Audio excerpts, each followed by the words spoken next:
surprised, Hmm. and maybe it might seem strange. So Hmm. all, it all starts to come into focus. Absolutely.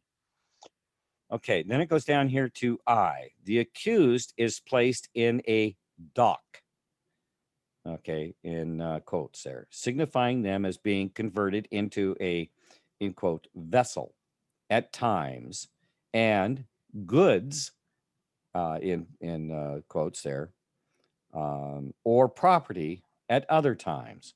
And two, or double I, the charges and evidence presented to the court is listed on a docket, Hmm. being a manifest of goods delivered, otherwise known as a bill of lading between a consignee and a consignor. Hmm. That if no, if not, I think they meant to say not If rejected not rejected, right? or returned, means commercially that the one who has received the goods, being the accused or consignee, is now liable for any draft bill. And triple I, the charges against the accused, sometimes called a respondent, being another maritime term, are usually listed in what is called a bill of indictment, representing a draft bill for the goods, which are being the charges listed on the docket, delivered to the vessel, being the accused. Given maritime law and admiralty law, including all ritual, is founded on fraud, organized crime, curses, and corruption, all such law is considered null and void from the beginning, have no effect. Okay. And again, but through uh, this, you go back So up here. those words you said. Oh, I'm sorry. Go ahead. Well, I'm just gonna you surprise, hello, wonder, you and strangeness, or simply occult, meaning hidden. So, most people don't understand. They just think that these are words that were made up to, but they all have a specific meaning when you're pulled into this system, when you engage in the system. And if you're not aware of how that, what is actually, what is the occult dance or ritual that's being played out when you're drawn into these situations, I mean, you're swimming in waters that you have no understanding of. Boy, weren't they creative when they dreamed all this up?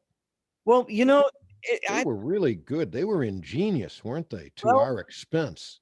I don't think that it's so much that it's that we have lost knowledge.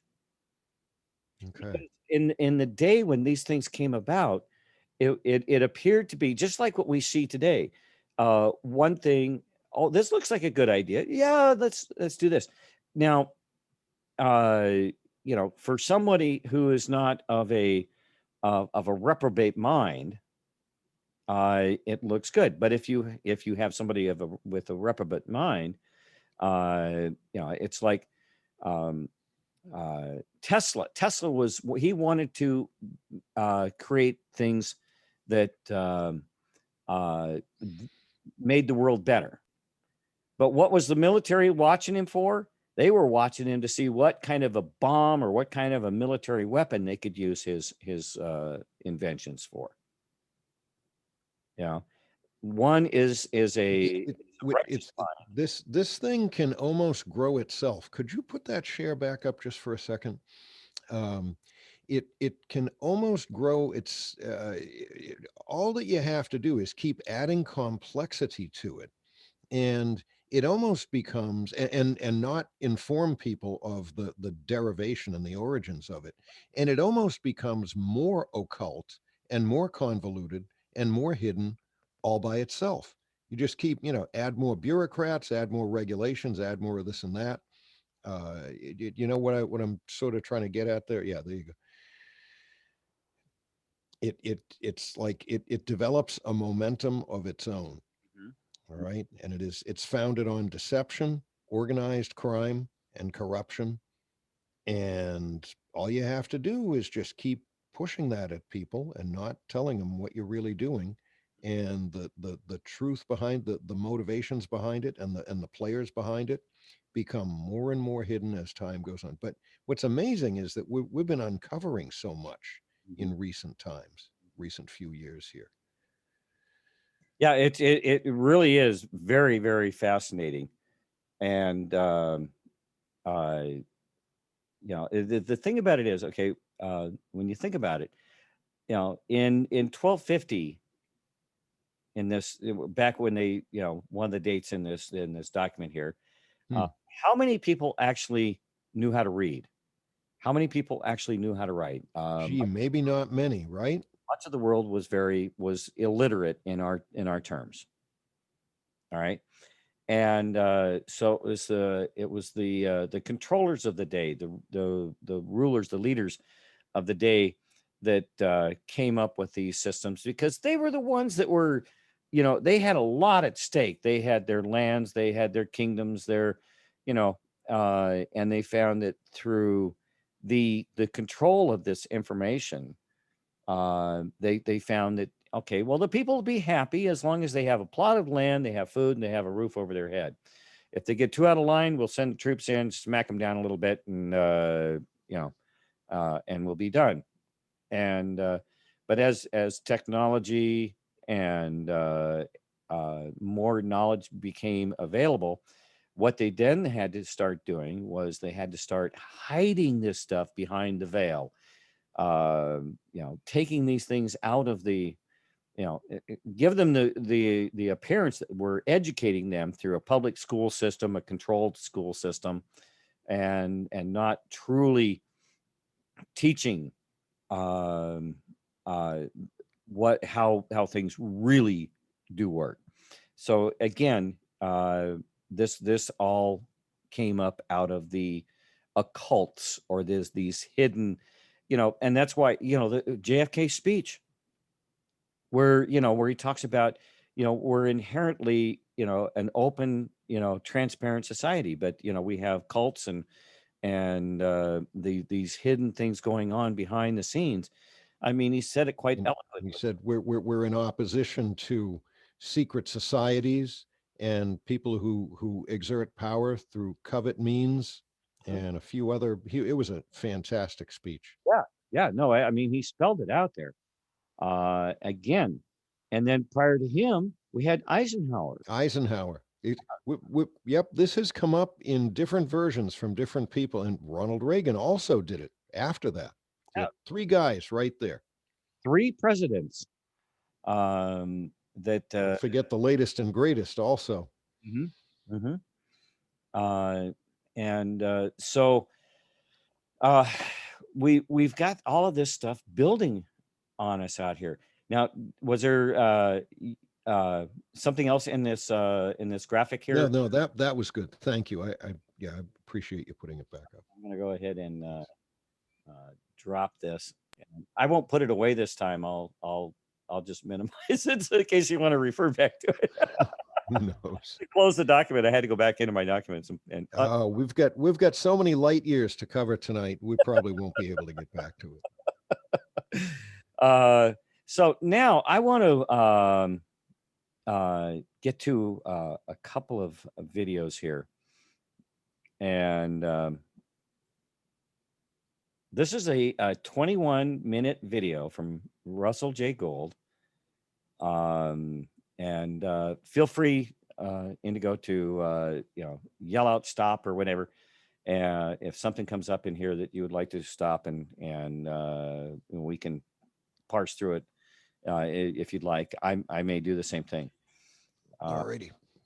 but this is pretty darned interesting. All right, so let me get this going here. Now, I want to just bring something up here. Um, I want to say, thank you to Russell J. Gold and the folks that he's working with here. His website does say that. Uh, hang on a second here. Let me pull this up here. Um, they they asked that we share this information, but also give full credit and accolades, whatever, to their work here.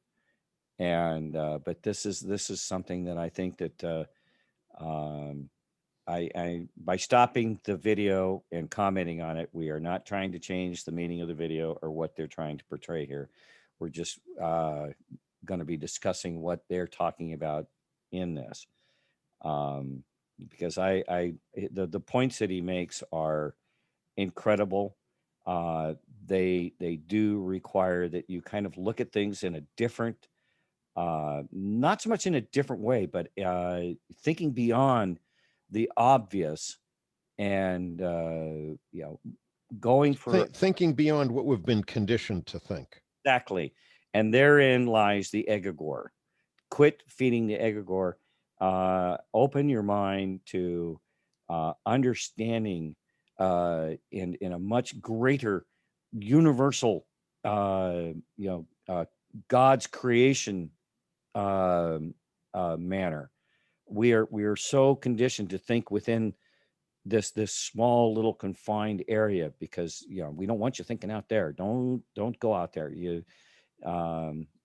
won't understand it, or So the exercise for us and the challenge for us is to just let the words that he's saying, just let them go in, and just surrender the idea that, oh, I think he means this, I think he means, no, stop, no, just listen, just let it just percolate right in, and we'll live through it. It's only 20 minutes long, and after that we can discuss it. And as he goes through this, things will pop into your mind. Things will, there's something, a light or several little lights may come on, and be willing to explore those lights, because that's how discernment works, and that's how you get through.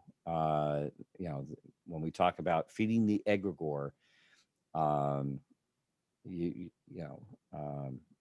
Keep an open mind and be ready to accept new information before you take a hard and fast position on what you think things are.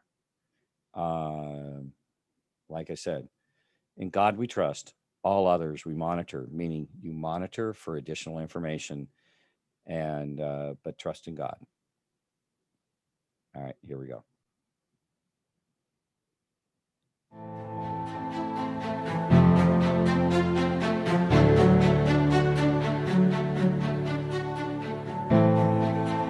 As many of you know who have watched my film Last Flag Standing, I spoke many times about the court-martialing of George-Walker Coleman Bush in Corporation Case RR 385-460-312 US.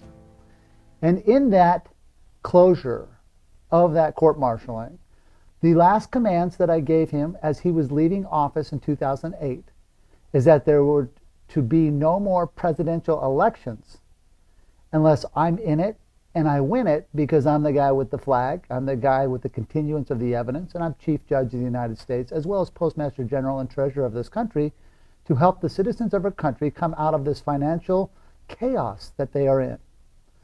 So with that in mind, David, my ex-business partner, David-Wynn Coleman Miller, and myself sued the Federal Elections Commission in June of 2012.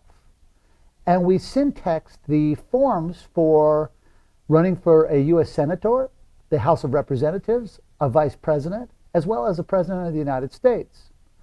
What that means is we found grammar fraud in violation of Title 18, Section 1001, for fictitious grammar, and we were coming in as whistleblowers, and I will show the evidence on this film so you can all see. In that evidence, we gave closure to all elections commissions for all 50 states, the U.S. military, the world banking system, as well as the world postal system on a worldwide level.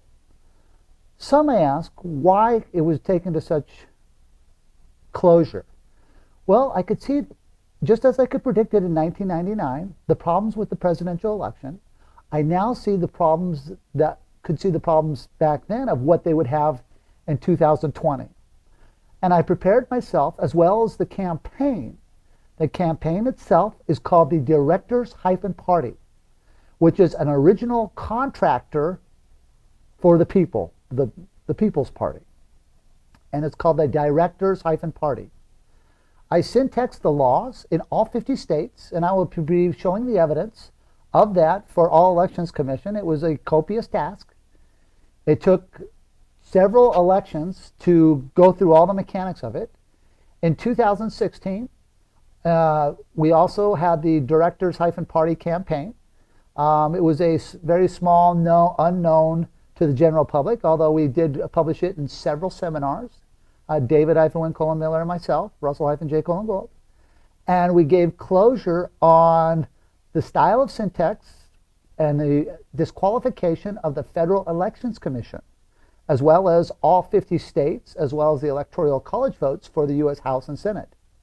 As many of you know, during the court-martialing of George-Walker Bush, I filed a contract to the House and Senate of the U.S. Congress, where I shut down the capacity of the U.S. Congress to function as a corporation.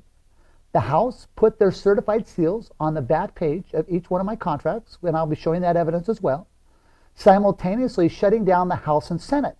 So the House of Representatives and the U.S. Senate could no longer pass laws or have an authority or a position for the statement of a claim in any elections or pass any bills against the people of this great country. And that was filed, and I received the document back from the U.S. Government Printing Office as the legislator, and I will be presenting that as evidence as well. So, back to the Federal Elections Commission and the disqualification of the Federal Elections Commission. On December 31st of 2013, David-Win Miller and myself filed in documents with the Federal Elections Commission, again for the campaign of 2016, identifying the fictitious grammar as well as the fraudulent means, because there were no guidelines, again, to elect a president, because the United States Corporation ceased to exist in 1999 when they came out of their bankruptcy. Upon coming out of their bankruptcy, this is how they got away with fooling the Florida Chads over the American citizens, as well as put someone in office in 2008 who was not an American citizen, which was Barry Soetoro. Most of you know him as Barack Obama. And Barry Soetoro was not born in this country. You can go to look at his birth monuments in Kenya with his family. And this is why he didn't have to be a president. The president did not have to be from this country, because there were no guidelines to give enforcement on the position of a president, because there are no presidents. It's just a fraud upon a fraud upon a fraud, which they've covered up in many lies, spent millions and billions and trillions of dollars to deceive the American people as well as the world. So, 2020, the Directors-Party and the campaign for myself as the Director-Party will be seen in full display on the performances. Because of the great controversies that will be created in the 2020 presidential election, the forms and the guidelines, this will be going to the U.S. Supreme Court, where I am Chief Judge.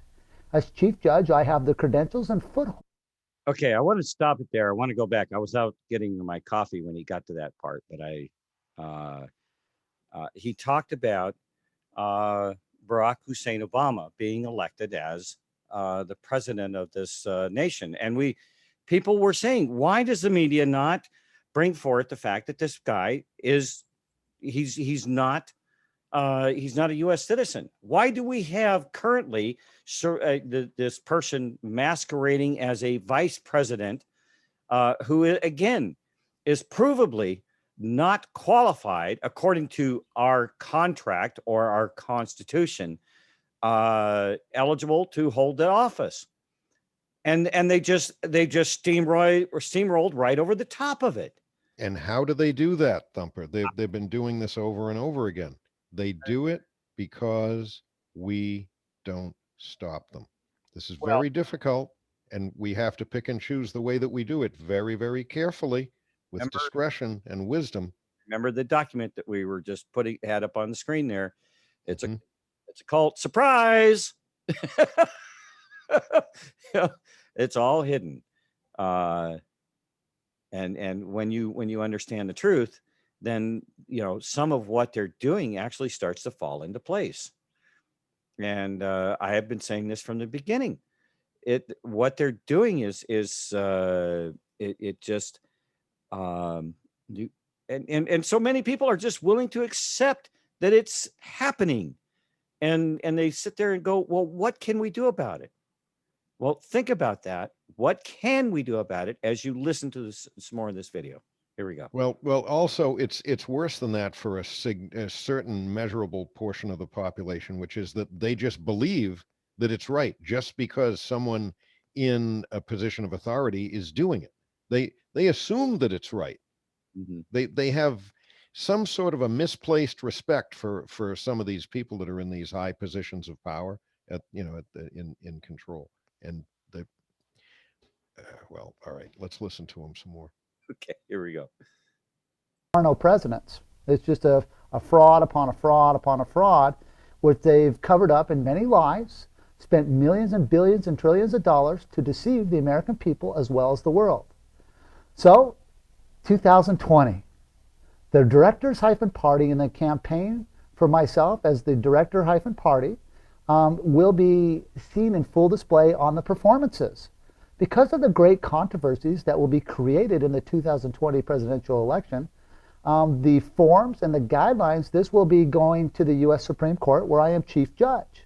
As chief judge, I have the credentials and foothold because I've pierced the corporate veil in the tails of the estates for the bills of the ladings with all 50 states.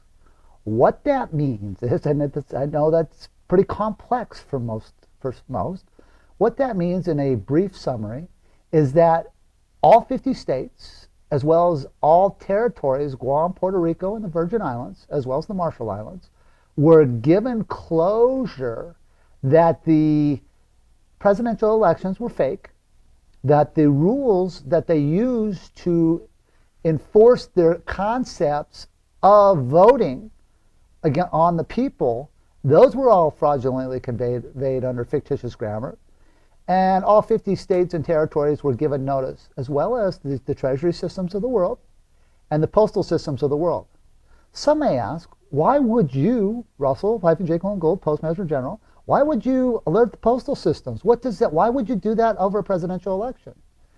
Because I was looking at a larger picture to safeguard the soils and to keep the foreign troops out of our country. The reason why I did that is I alerted the United Nations that the presidential elections were fraud. But because I maintain the continuity of the government, it is my job to make sure that no troops and no foreign countries invade us during this time of which will look like great chaos to the American people. Because I am the commander-in-chief, I'm now giving public closure to the military of the world, as well as the U.S. Marines, Navy, Air Force, Coast Guard, and Army, that I am coming forth in the 2020 elections as a neutral function to make sure that the security, not only of our great lands and our financial system, but the security of our people is that's intact. That no foreign troops are authorized to transport their vessels into our great land, and simultaneously, the militaries of the world, as well as the militaries of this great country, will be giving me the safeguard that's necessary, and anyone that gets in my face, you will deal with directly in a commander-in-chief's-will. Corporation case RR 385-460-312 US : mankind-domain-performance. Those of you listening to this transmission will know what that means. The national security code is RR 294-568-221 US. I have cosmic and majestic security clearance codes here too, but I'm not going to give those on air. So, with that in mind, I am now going to share the evidence and let you see, and then I'm going to come back, and then I'm going to have a conversation with you on what this means for the people, what this means for the government that doesn't exist, what this means for the court systems as they try to go to litigation and try to confuse the American people again in the 2020 elections. Thankfully, I am prepared to safeguard this country, safeguard the people, and safeguard correctness, because truth wins.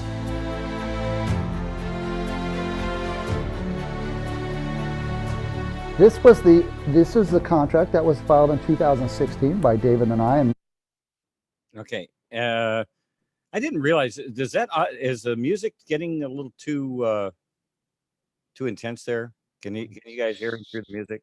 Sounded okay to me. I guess let's see what people say out there listening. Volume level sounded fine to me. Yeah. Okay. I just and the other reason was I was hoping, that I didn't have music playing on another video that sometime. Oh, it's sometimes, a commercial on a website you have in a tab, all of a sudden starts playing. Starts running. Yeah. Yep. I wanted to make sure. All right. Everybody's 5x5. Okay. We'll continue on. Each page will be JPEG, so you guys can all see. This was the one I was talking about. There's David and mine's autograph down there, December 31st. And this is just the guidelines for running for a president, a Senate, or a House. These are the forms that you would have to fill out, and they've been syntaxed for fraudulent grammar, statement of candidacies through the Federal Elections Commission. These are letters coming back from the Federal Elections Commission, and got all kinds of things in here. These are the mailings that were given to all 50 states, starting with the Federal Elections Commission, of course, up here, the DC Board of Elections and Ethics, and then the different states and the elections commissions, postal, military. It's all 50 states and territorial locations for location. And this is the massive size of the bill of lading for proof of carriage for services that the goods were transported from point A to point B.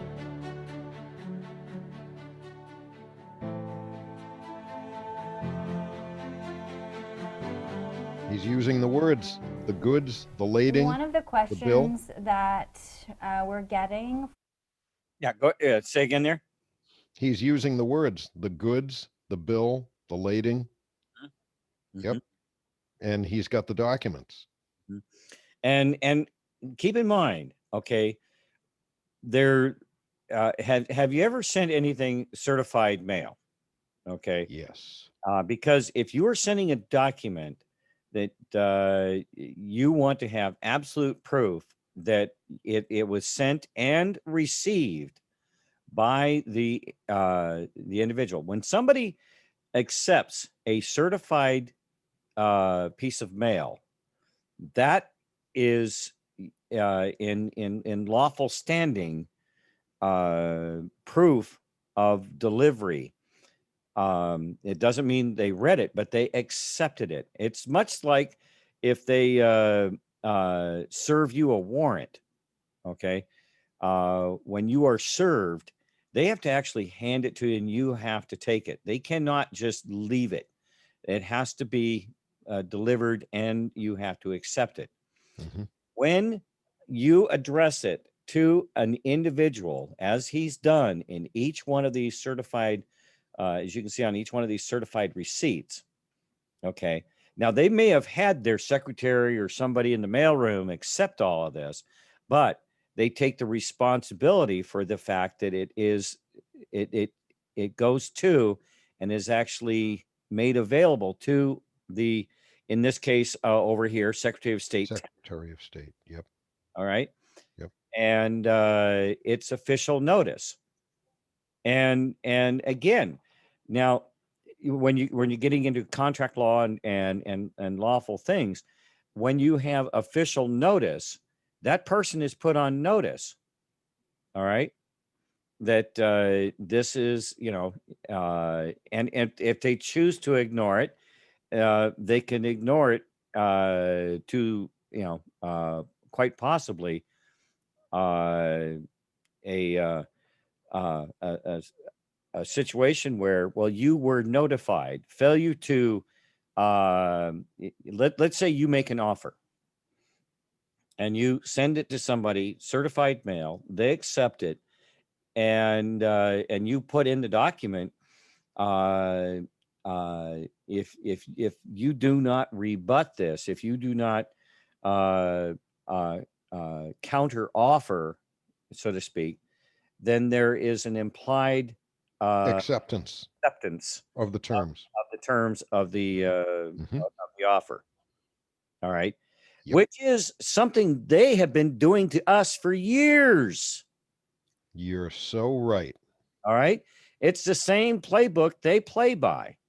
However, it's all in the language. And what they're talking about here is using this language, using this parse syntax grammar that he talks about, where he lays out in truthful terms his terms, and unless they respond back like and kind, he can parse syntax their response and basically prove their response is gibberish unless they respond back to him in like and kind with the same parse syntax grammar, which is algebraically proven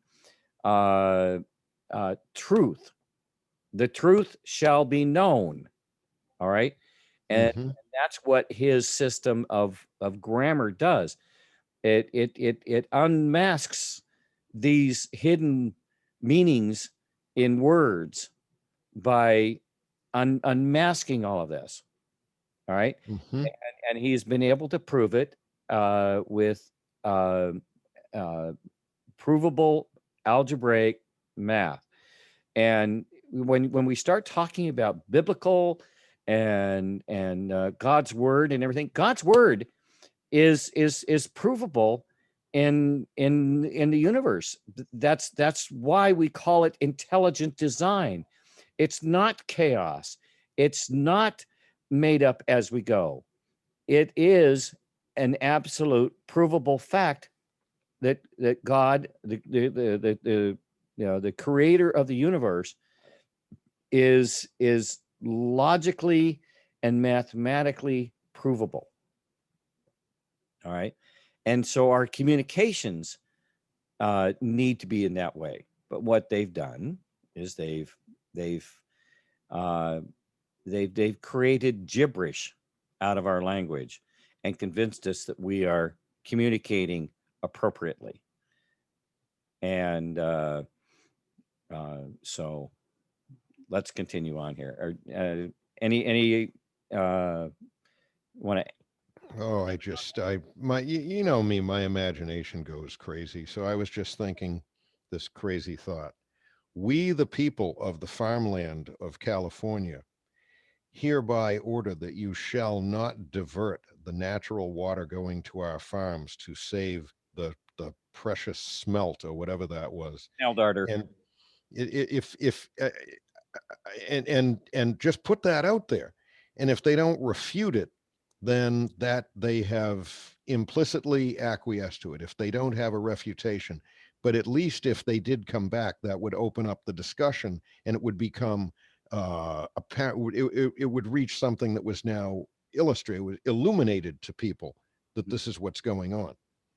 So we need to take the use of language and bring it to that level and at least get these discussions going. Absolutely. Absolutely.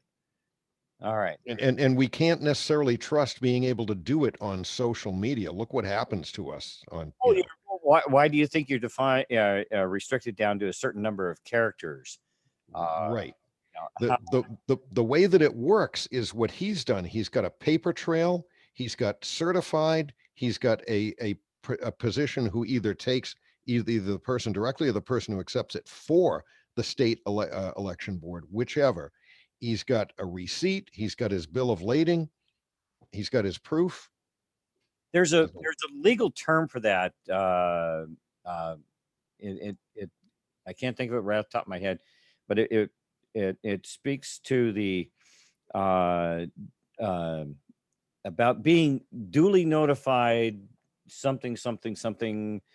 Maybe somebody out there in the chat Karen Hmm. Melkin, Indigo is not my guest. He's my co-host on Thursday nights now, and he's been a godsend to the shows here, and I truly love working with Indigo here. And yeah, as you may recognize him as also helping out with on TMC's shows, and he and TMC work together as well. And I'm truly blessed to have him here.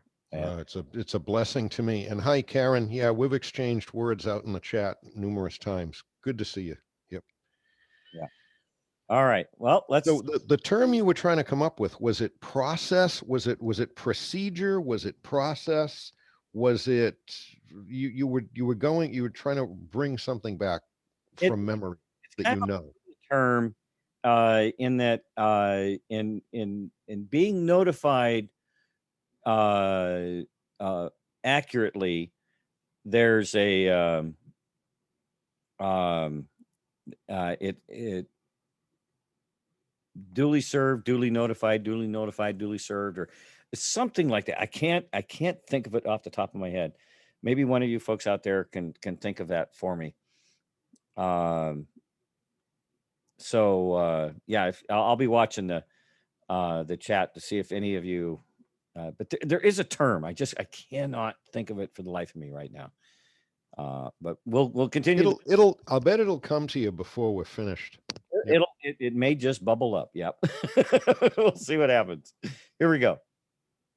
For you is that just because these are certified mail receipts, does that mean that they have corresponded with you, and Yes. how so? Yes, well, some of the mailings, we'll get into that, coming back from some of the states. I didn't bring all because I have them staked out all over the place, but when you come over here, you can kind of see the different states that corresponded back with me, and like New Mexico. This is New Mexico here. This is Arkansas. This is... Okay, so this is from the Secretary of State. Yeah. These addresses are defunct now, so we're not worried about displaying them. No.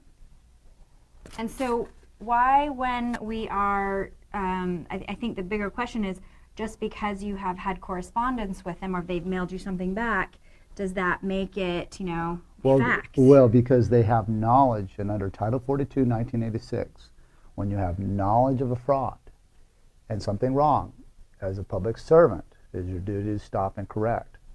Governments exist because we the people allow. We the people direct the government as our public servants. I'm a public servicer myself.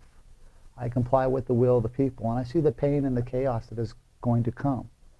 It was my job to create a safety net with the quantum banking system and the quantum postal system to make sure that the continuity of government was maintained during times of chaos, as well as simultaneously bringing solutions for the people, not complaints, not anarchy, not chaos, controlled closure so the people have the facts. Once the people have the facts, we can now take accountability for our lives, be autonomous in our thinking, downsize and downgrade the massive scope of the government, as well as simultaneously give the people the freedom that they so deserve.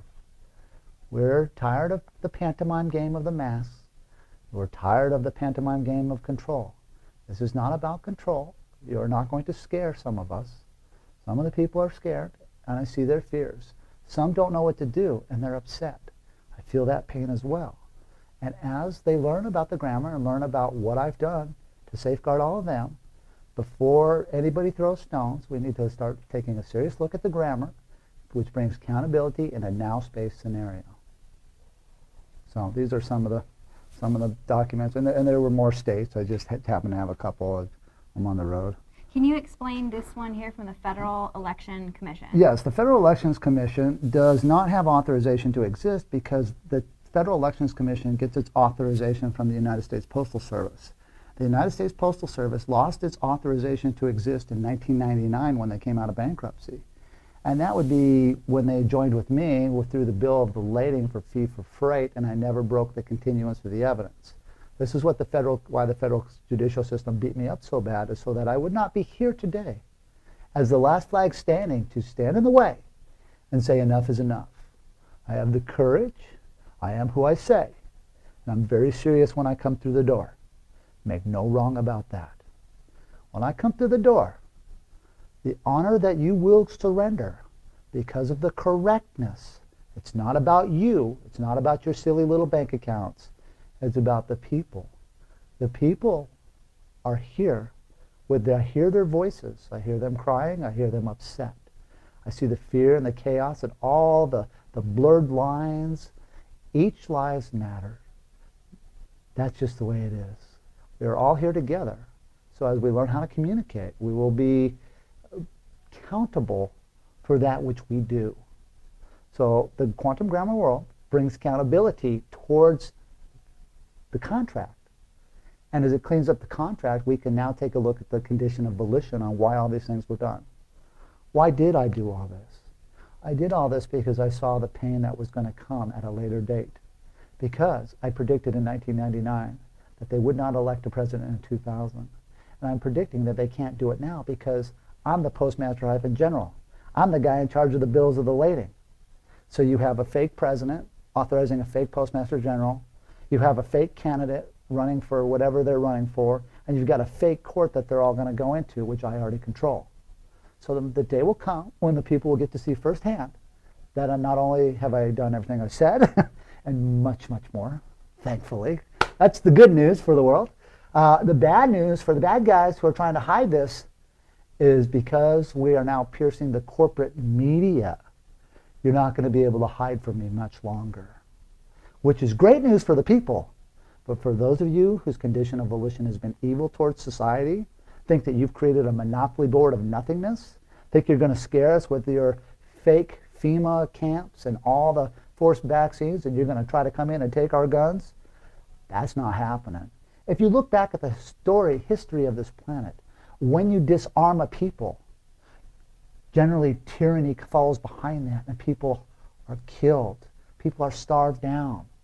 People lose their property. People lose their rights. That's not going to happen in this country.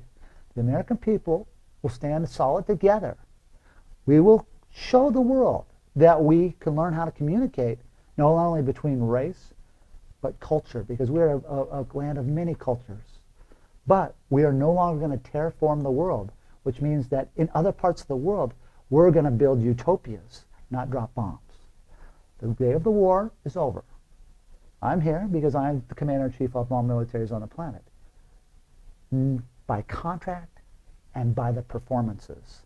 And those of you in the military on the upper end know who I am. You know the history of where I've been. And you know that I'm not clowning, not even for a second.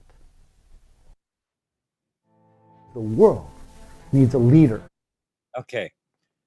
Are you getting anything through not only what he's saying, but you see him? I get a sense of genuineness here. He's not only he's speaking from a position of knowledge, but he's also speaking from a position from his heart. I don't know. I get a sense. I'm not buying everything 100%. In God we trust, all others we monitor. Remember, but I feel a certain amount of sincerity because I can see myself saying, we've all said, many of us have said much the same as what he just said. And I don't think these are talking points. They come from the heart. Do you feel that? Well, I think you stopped it in a good place. I don't know where he got the insight or the knowledge to be able to stand with such firm clarity, very, very clear and direct approach to things, using language and using the structure, using document. We're looking at everything that he's got there. Okay, he's got paperwork that is stamped, it is dated, and he's got the right key points in there that hold someone else in a position of being required to respond to him. And that's what he's done that we are still working on figuring out. We've got to learn how to use language in a way that requires those whom we are holding accountable and those who are responsible to the constituency of all of us to have to respond. And that gets the conversation going. And I think we have something to learn. I think we have something tremendous to learn. It's not necessarily even about what specifically he might set as the priorities.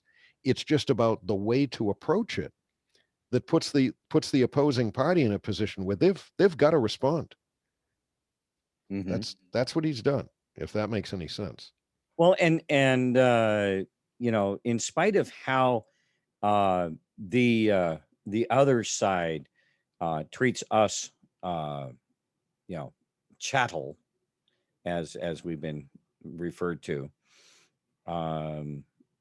he has placed himself in a position of speaking to them in the true language, which is, they know this.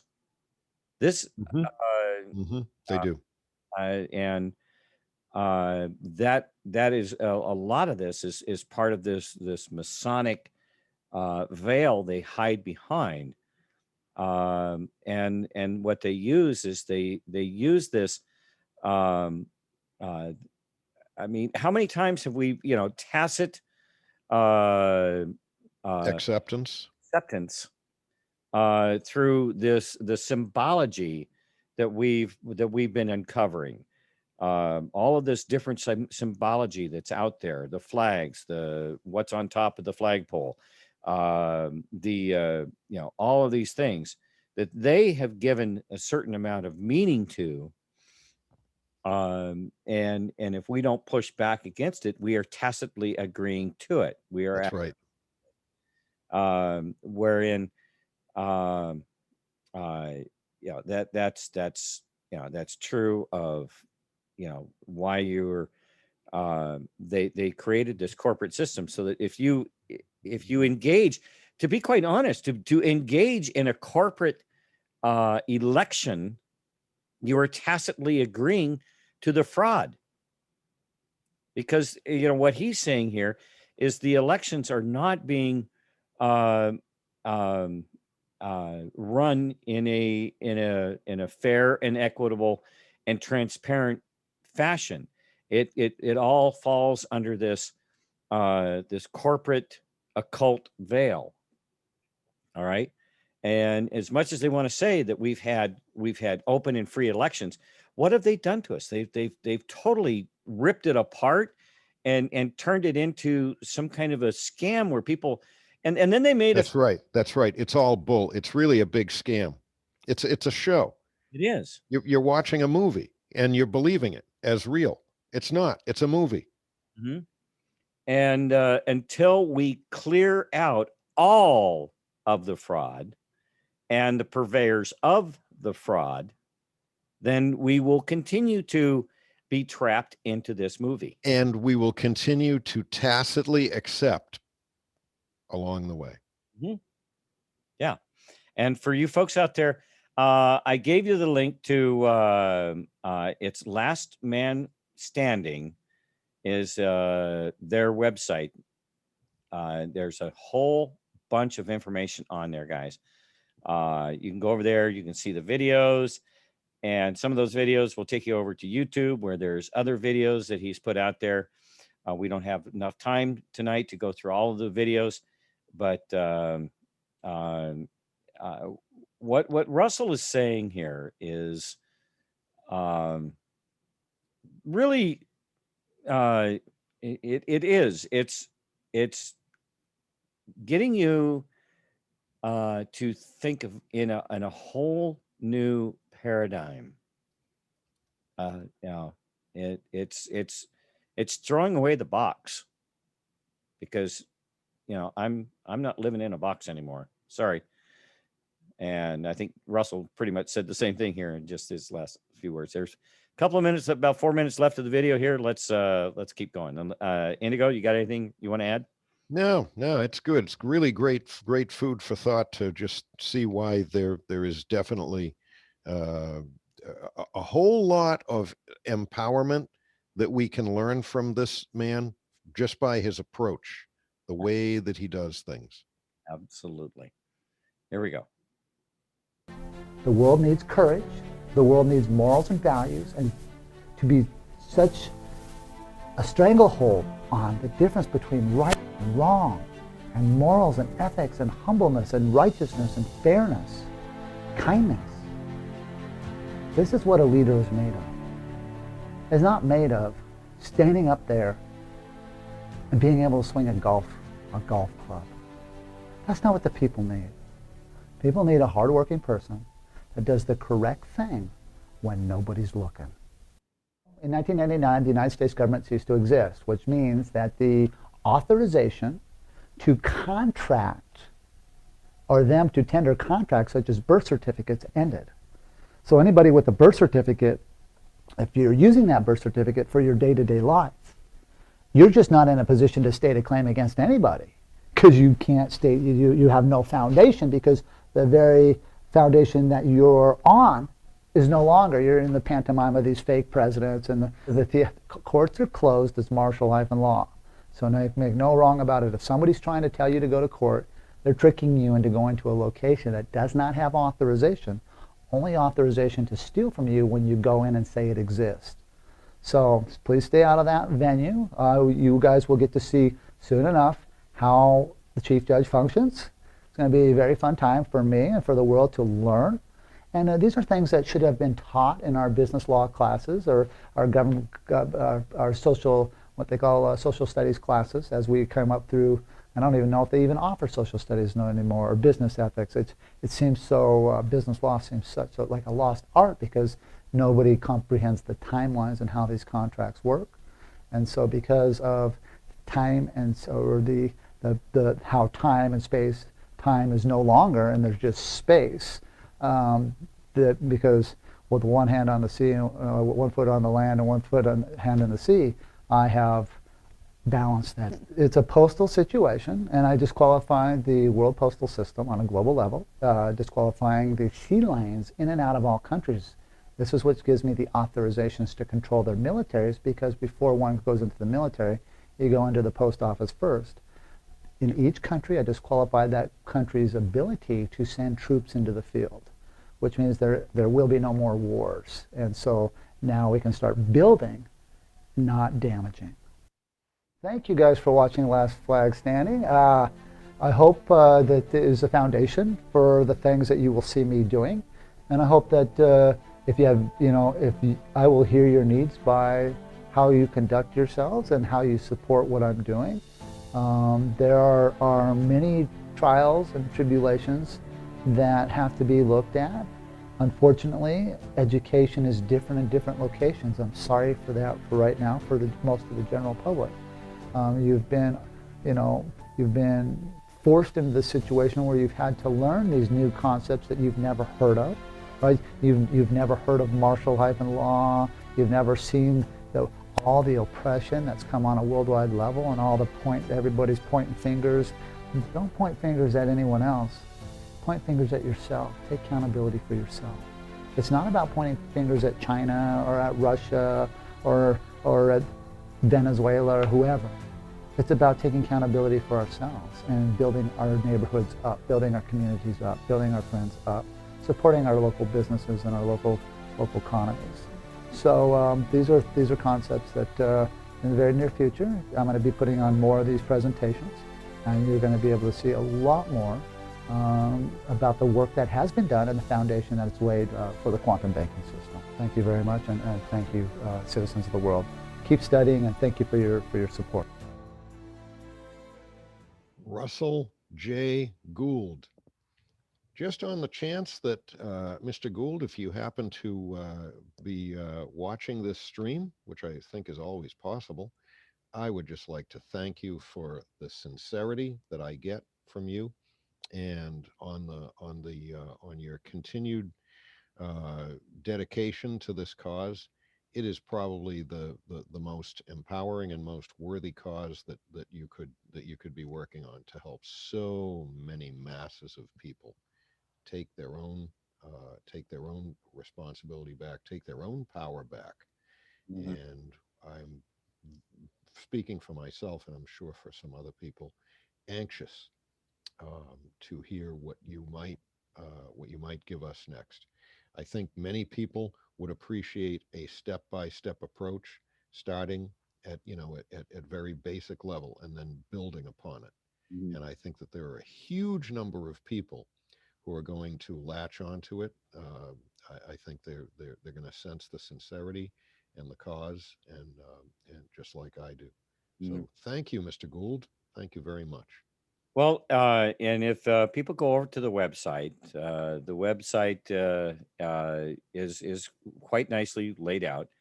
Um, and there is a document. One of the first things I believe that you need to do, if to clarify, this is something that I've been searching for, because there is this implied um uh,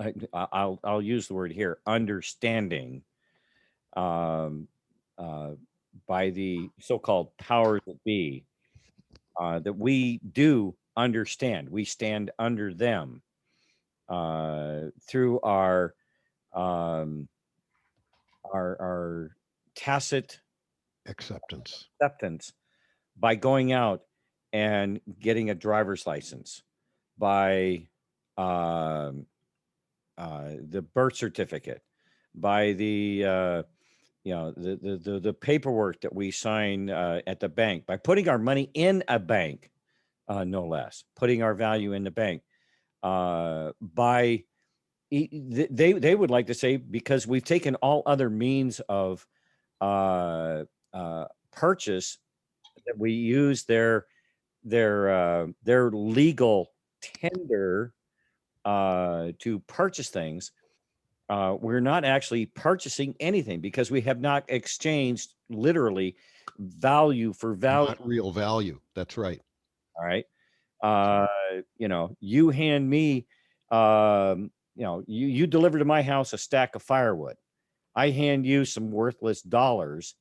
Now you have delivered real goods, and I've given you a note of debt, that that you will then take and exchange for other uh, items of actual value. So do you really own it, or are we just handing debt? We're doing is passing debt around constantly, without actually purchasing truthfully what you have. We like to think, oh, everything I've got, I paid for. What did you really use to pay for it? Did you exchange? what did you pay for it with? Yeah. Exactly. Now, if you bring me a load of wood and I give you 10 chickens, There you go. Now you got something. now you're exchanging true value for true value. And the value that's set for that is between the two parties, right? Right. All right. Depending on the situation, that load of wood, if you're willing to accept 10 chickens from me, it doesn't mean you can't go down the street and deliver another load of wood of similar like and kind, and make a deal with that guy, because he says, "Oh, I'll give you 15 chickens." You go, "Yeah, yeah, okay," because to that person, 15 chickens would be a fair exchange, and to you, that's if you accept that. That's right. That's right. You set these agreements with the individual, with whoever it is, on a case by case basis. Okay, now we'll go back to the Bible, and I'll bring you a story out of the Bible that has been come up several times. Here, I've heard numerous of our hosts talking about this parable in the Bible.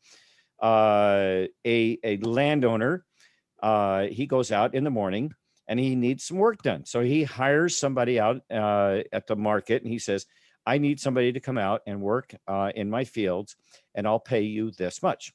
Hmm. And so the worker agrees and goes out and starts What's he paying with? What's he paying with? a coin, or I'll give you one gold coin or two gold coins, whatever the Okay. value. All right.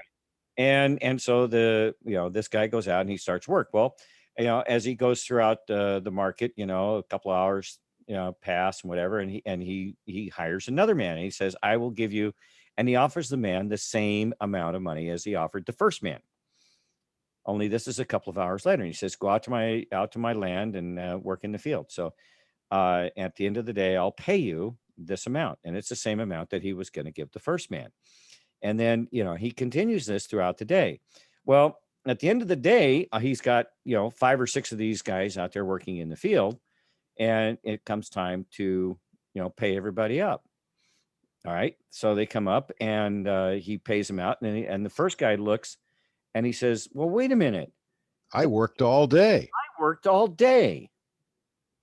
And that guy just showed up 2 hours ago, and he gets the same as I do. And he says, and the landowner looked at him and he says, was our agreement that I would pay you this much for a day's work?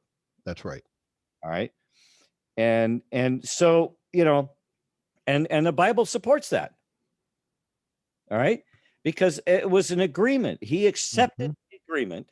He accepted the contract. Exactly. And the landowner honored the contract, as he did with each individual as he, as it progressed. All right. So, that's the nature of our world. That's fine. If two people make an agreement between each other and they both honor the agreement, what's wrong? That's truth. That's fact. And it's totally supportable. But you have recourse. If you're the guy that worked all day, you can go and show up for work the next day, because there's certainly more field work to do. And you can say, well, I want to renegotiate this agreement. Good. You make a different agreement the next day. Good. Yeah. So, I mean, you have that power within you to make that decision. Just like Indigo indicated. You can go and, the next day you're going to go, well, completely legitimate for the guy who worked all day to say, well, you paid that guy that worked 2 hours, 1 gold piece. I'm going to work 8 hours. I want 4 gold pieces. That's what I will work for. Mhm. And then the landowner can say, well, I'll either do it or I won't do it. Correct. Amazing how that works, huh? Mhm. Okay. Now I want to get, I'm just going to dive in on a section of that 1 hour video that you started to watch there. Yep. And I'm just kind of diving in. I watched it the other day, so I vaguely familiar with some of the parts in this, but we're just going to kind of open up the book and see where we land. Yeah, the beginning of it was a lot about the history of the Bush-Gore election and the Chads. We don't need to go there. Dive in. I was about 40% of the way through it, so I'm anxious to see where we land. Okay. Let me.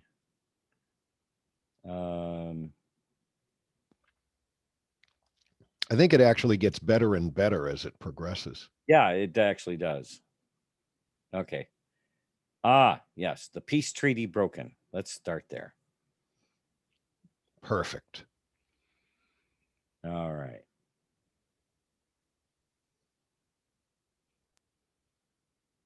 And again, I want to say thank you to Russell J. Gould and his people.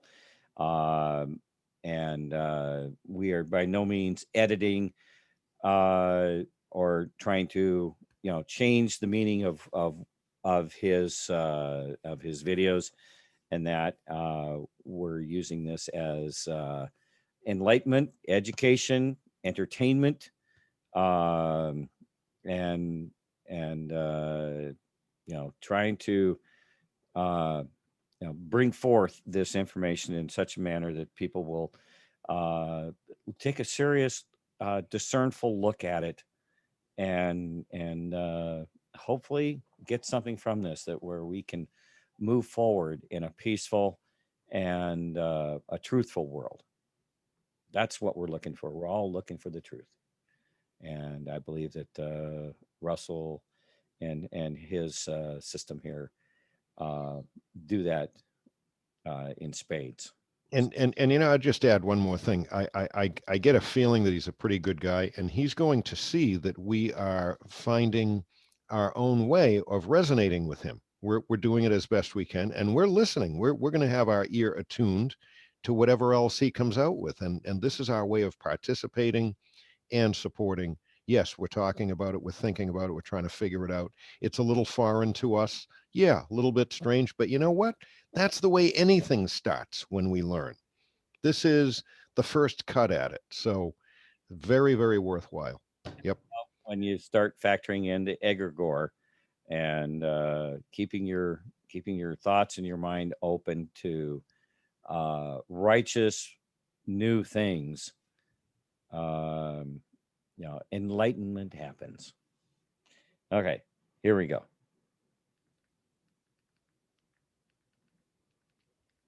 David-Wincolin Miller and myself had a peace treaty authorized by the Secretary of the Navy's office for the Title IV 1 to 1.9 dimension flag, as well as the Global Banking Constitution, which I had rewritten the structure of the banking systems of planet Earth and the crypto-currencies and the things that I own copyrights to. And the Secretary of the Navy's office autographed the contracts, endorsed them, and I went back to the Pentagon on December 12th, 2004, with my peace treaty and the terms of the peace treaty, that there were no presidents, there was no presidential election, and there were a lot of other terms, and they breached the peace of the contract.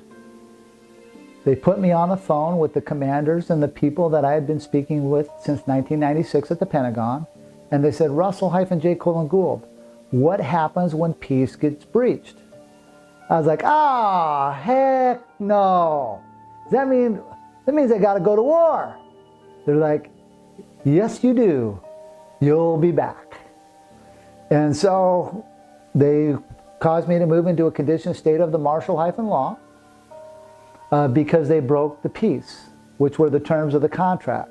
The terms of the contract were that I was Postmaster General, Commander-in-Chief, and many other highly sensitive classified documentations that we had under contract together. By using brute force and physicality to physically remove me from the Pentagon, that broke the terms of the peace. Therefore, I had to move into a conditioned state of the martial-law. So on December 12th, 2004, at the Pentagon, I came under contract as Commander-in-Chief conducting martial-law. What that meant was I conducted the largest military court-martialing in the history of planet Earth, taking down the World Court at The Hague, as well as the world judicial systems, trying to stop these wars that were falsely being perpetrated upon the great citizens of this country, as well as the citizens of Iraq, Afghanistan, Yemen, and around the world.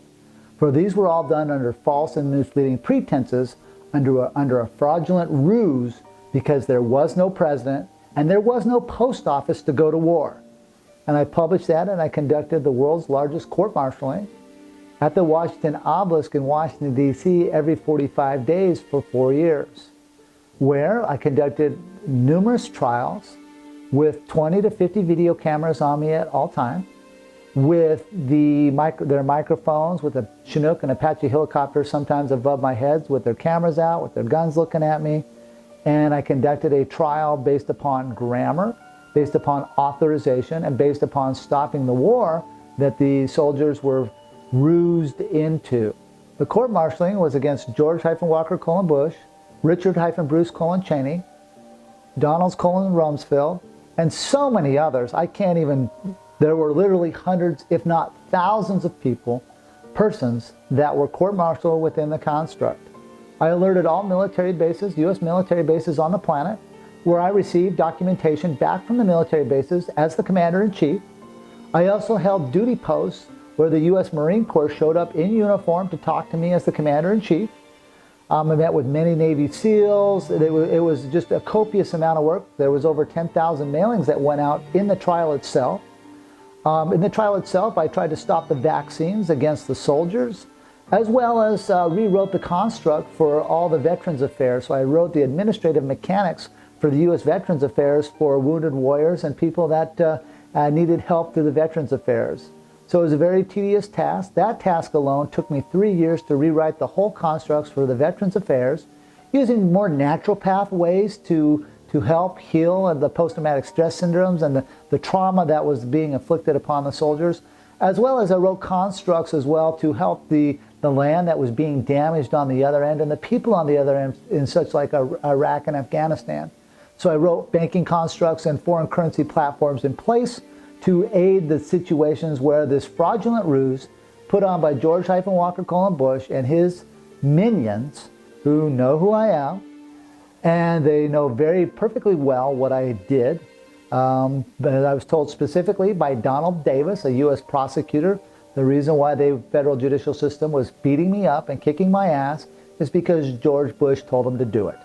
So someday, George-Walker Bush, you and I are going to get in the same room, and we're going to have that talk that you need so very well.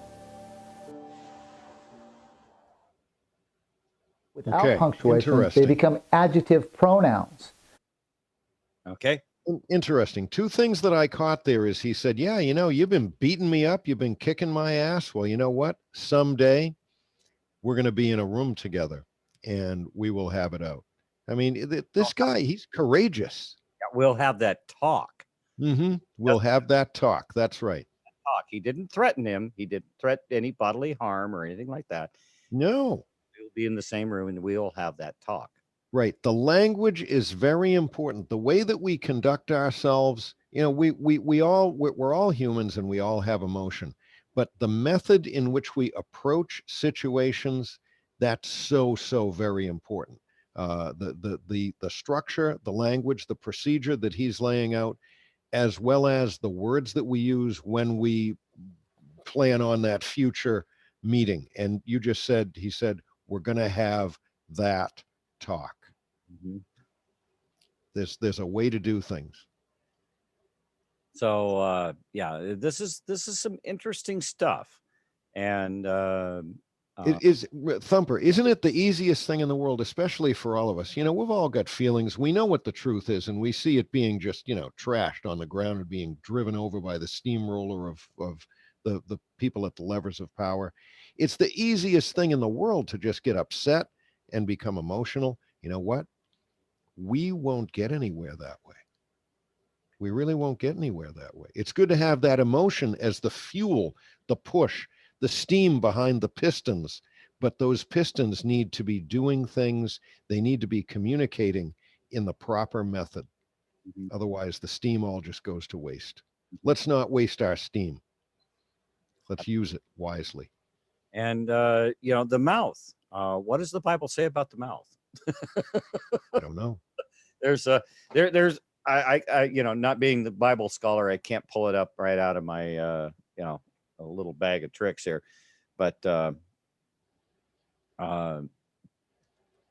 it's the mouth is the Bible warns about, you know, how what you say and what the mouth can be used for, and unless you're in you're in the spirit and speaking with the you know, using the Lord, using God, using the you know, that which is imbued in each and every one of us, then you know, choose your words carefully, because it can come back to haunt you later on. Those words that we use will be utilized by whoever the target listener is to shape their opinion of us. That's going to be something that is either going to benefit us or it's going to be a burden to us, depending on that picture that we paint. And there are words that if one is attempting to achieve a goal, that one must, there are actually a number of I don't know if you're going to want to believe them all, but there are actually places on the web where you can go and they talk about using words that convey meaning and that have power, and other words that do not. And all of that paints a picture of ourselves. Either it's always a sliding scale of power. Either you're gaining power over the situation or you're losing it. It really very rarely stays the same. It's always sliding one way or the other. And sometimes saying nothing is more powerful than Yes. uh, Yes. shouting gibberish. Yes. Sit back We, and we have a lot of work ahead of us. And for recreational armchair reading when you're relaxing, hey, pick up Sun Tzu, The Art of War. That's nice. It's comforting, have a cup of tea with it. yeah. That's good too. All right. Really good stuff. There's a lot to learn. That's what I'm feeling. I don't know about anybody else, but I'm feeling like I have a lot to learn about how to communicate and do it effectively. That's something that you learn when you're in customer service and sales. Because I mean, if you're an honorable person and you're in and you're offering an idea or something to somebody, if you're an honorable person, you'll be honest about your communication of whatever it is you're purveying, the idea, the product, or whatever. And an honorable person, this is something I was kind of thinking about. Um, you know, these cheap knockoff products and things like that are, get it today, it won't be available next week, blah blah blah blah blah blah. Oh, we had such a great response that we were able to get a special order in, and now you can still get it. Do you not see through the hype and the BS when you hear stuff like that? Does it lessen the value of whatever it is when you start to would you promote that by purchasing something like that? It's all about in how you approach and what you are trying to purvey with your words. If it's BS, there are a certain number of people that will buy into it because they're just not thinking. I mean, how did they actually convince the American people back when they implemented the Federal Reserve and the income tax system and everything else? How it seems so obvious now what the ruse is, what the fraud is. Yeah. When you explain it to people, how is it that they were able to sell it back then? Boy, you got me thinking. I've got a document for you that we might have time to get to here. We've still got. I'll take a pot shot at it. It's done very subtly. It's done a little bit at a time, and it's done with language where they have one meaning and purpose for the words that they're using, but the meaning that we're receiving is not the intention that they have. We misunderstand, and they definitely don't clue us in. Has anybody heard of the Tavistock Institute? Yes. Okay. I've got a document for us. I ran into it the other day, and it speaks to that point precisely. Let's listen to a little bit more of Jay here. All right, here we go. In the court-martialing itself, I placed their vessel as capital names. So when I say George-Walker:Bush, I have it all in capital letters to identify it as a vessel. The vessel then in the court-martialing was attached with pictures. So the picture correlates the residual imagery of that vessel. That vessel, because it does not have the capacity to think, because the birth certificate system is gone. It ended in 1999, so then the vessel does not control or have the capacity to create thought. Thus, I identified the vessel to capture that vessel and bring it to my location. The militaries of the world, because in order to go into the military branch, you first must go get your log registration at the post office first. But the United States Postal Service lost its authorization because it lost its flag, and it breached its own constructs in violation of the title site, Title 39, Section 101, subsection A and subsection B. Therefore, the U.S. Post Office did not have the authorization to register anyone to join the military. This is also fraud put on by the United States Postal Service against the people of this country, and more of a ruse, hiding correctness, hiding me, degrading me, belittling me, engaged in mockingbird, and trying to literally beat me up at every turn and destroy every aspect of my life. Because of that, I've stayed very calm, stayed very neutral, stayed very peaceful in this trying times. But because the condition of state of the world right now, it is my duty to come forward to safeguard not only the finances for the people of the world, the finances of the foreign banking systems of the world, but put a system in place that brings accountability, fairness for all, so that the geniuses of the world can board my platforms, bring their concepts in quantum grammar, either in through one banking construct or another, depending on the needs of that corporation or that person coming forward. And at that point, then I can delegate them into the right platform so that they can bring their concept forward for the people to use without all the red tape. Since December 12, 2004, we have been with the martial law. During the times of martial law, there are no civil authorities, which means states, police departments, judicial systems are all closed. The guidelines for that are filed under the War Powers claims at U.S. SOCOM at MacDill Air Force Base, which I filed in 2007. So there's 1,000 pages there on the guidelines for those who want to do the due diligence and the search on that.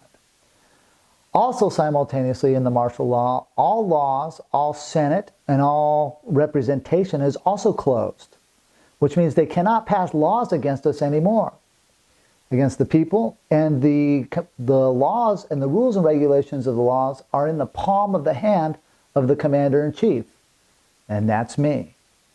I'm also chief judge simultaneously because the commander-in-chief of the martial law also maintains the position as chief judge, which goes hand in hand with my takedown of the U.S. Supreme Court on October 1st of 2004 when I became chief judge of the federal judicial system, as well as chief judge of the U.S. Supreme Court.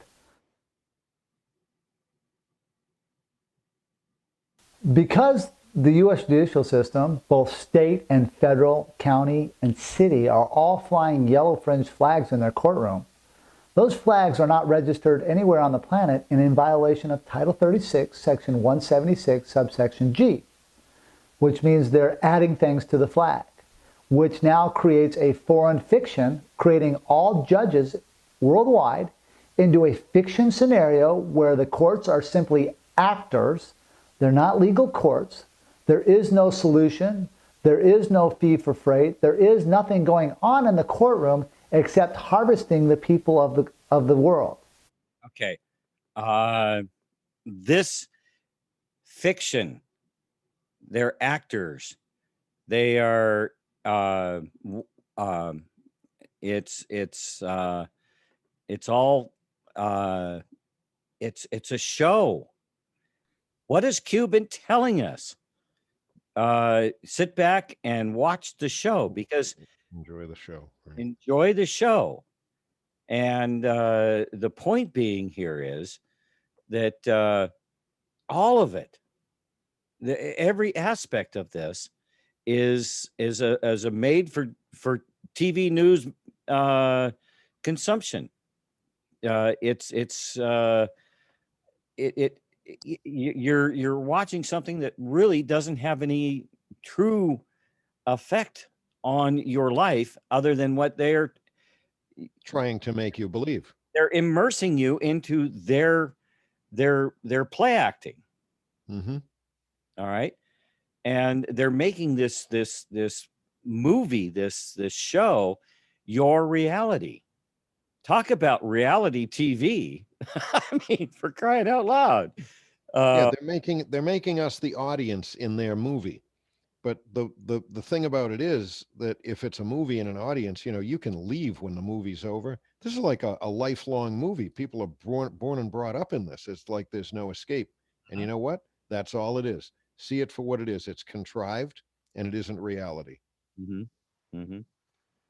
Okay. I'm going to leave this right here, and I'm going to switch over to this document from the Tavistock Institute. You're going to love Oh, this will be really good. it. You're going to love this, man. This is, yeah, Tavistock. Nothing is ever what it seems. This came out January 26th. Oh, today is the 28th, just a couple days ago, by Alexandra Bruce. Okay. And the website where I found this was forbiddenknowledge.net, Tavistock Institute of Mind Control. Amy says WTF is a small new YouTube account that created this decent mini documentary about the Tavistock Institute, the London non-profit organization set up by the British royal family on Ooh. behalf of the central bankster elites, aka the Committee of 300, to design propaganda and demoralization campaigns against their targets. As she Ooh. lays out here, Tavistock is one of the granddaddies of psychological warfare, and it has worked tirelessly to instigate the decline of the U.S. via pop culture since the end of World War II. After this siege of nonstop psychological warfare geared to bring about the central banksters' great reset, we can now see how these shenanigans are but the latest round of a long-term war of the elites against the people. When we think of the word intelligence, that's in quotes, we usually think Mossad, CIA, MI6, but we never think Tavistock. Did you know that the majority of CIA and MI6 operatives get their training at Tavistock? Here is a list of what they learn: metaphysics, mind control, behavior modification strategy, ESP, hypnotism, esoteric knowledge, Ooh. Satanism, and Oh. Manichaean theology, which is understanding the duality of good and evil. So, how did this happen? Let's go back to the beginning. Our Tavistock story begins in the late 1800s with Arthur Cherub Spiridovich, a white Russian loyalist who was anti-communist. He was a Russian general and claimed to be well versed in international affairs and predicted huge world events. In 1902, he warned kings and dukes about the future assassination attempts, and he was right. He also predicted the First World War due to his knowledge about the hidden hand in which he called, in quote, a secret group of 300 Jewish families controlling the world's events, close quote. Spitrovich immigrated to New York and wrote the book Secret World Government. He was found dead in his hotel room in 1926 at the age of 59 from, suicide. Who was this secret group of Jews? That's in quotes. Spiritovich was talking about the Committee of 300. Walter Rathenau, a German politician, once said, 300 men, all of whom know one another, guide the economic destinies of the continent and seek their successors from within their own environment. Dr. John Coleman was a British intelligence officer who gained access to a private British museum in London. It was here that Coleman discovered the highly classified documents of Tavistock. It angered him so much that he spent 5 years reading and deciphering them and wrote the book, The Tavistock Institution of Human Relations. Tavistock was secretly started in 1913 and was funded by the British monarchy, the Milner Group, the Rockefellers, and the Rothschilds. Tavistock's first purpose was to create propaganda to start a war between Britain and Germany. The motivation behind the war was inspired by Germany's rapid progress on surpassing Britain with economic power. Tavistock's second purpose was to infiltrate America by establishing a centralized bank, removing the gold standard, and the degradation of women and religion. This group's mission was to establish a complete breakdown of America's values to enslave us. Wow. Anything there that doesn't, Ring through. ring through? Yeah. All of it. Okay. Every bit of it. Now, check out the next paragraph. To jumpstart the program, they hired Edward Bernays. And we've spoke muchly of Edward Bernays. Edward Bernays was somebody who, an individual who came to this channel and very early on, and you might let's see. Master of propaganda and marketing. Yes. And just a second. Let me. Oh, yes. Just, gonna switch up the share. Just to remind everybody, this guy. Oh, Goodbye. that's beautiful. Now I know what you were looking for. Yeah, just in case y'all didn't get it here, here's a quick replay. One more. Goodbye. Okay, back to the Tavistock Institute. Now, we all know that relates to our early guest that kept coming on the channel to decode cues, none other than Mr. Jerome Corsi. Okay, who would tell us his stories of when he was in college, and he's old enough to have been. Edward Bernays was a professor at the college that he went to, and he said he spent hours and hours talking with Edward Bernays and learning all about Edward Bernays as in all of this. So Bernays is known as it tells you here. I'll just read it in here. Bernays was the nephew of Sigmund Freud and was the father of public relations. He wrote 3 books: Crystallizing Public Opinion, Propaganda, and The Engineering of Consent.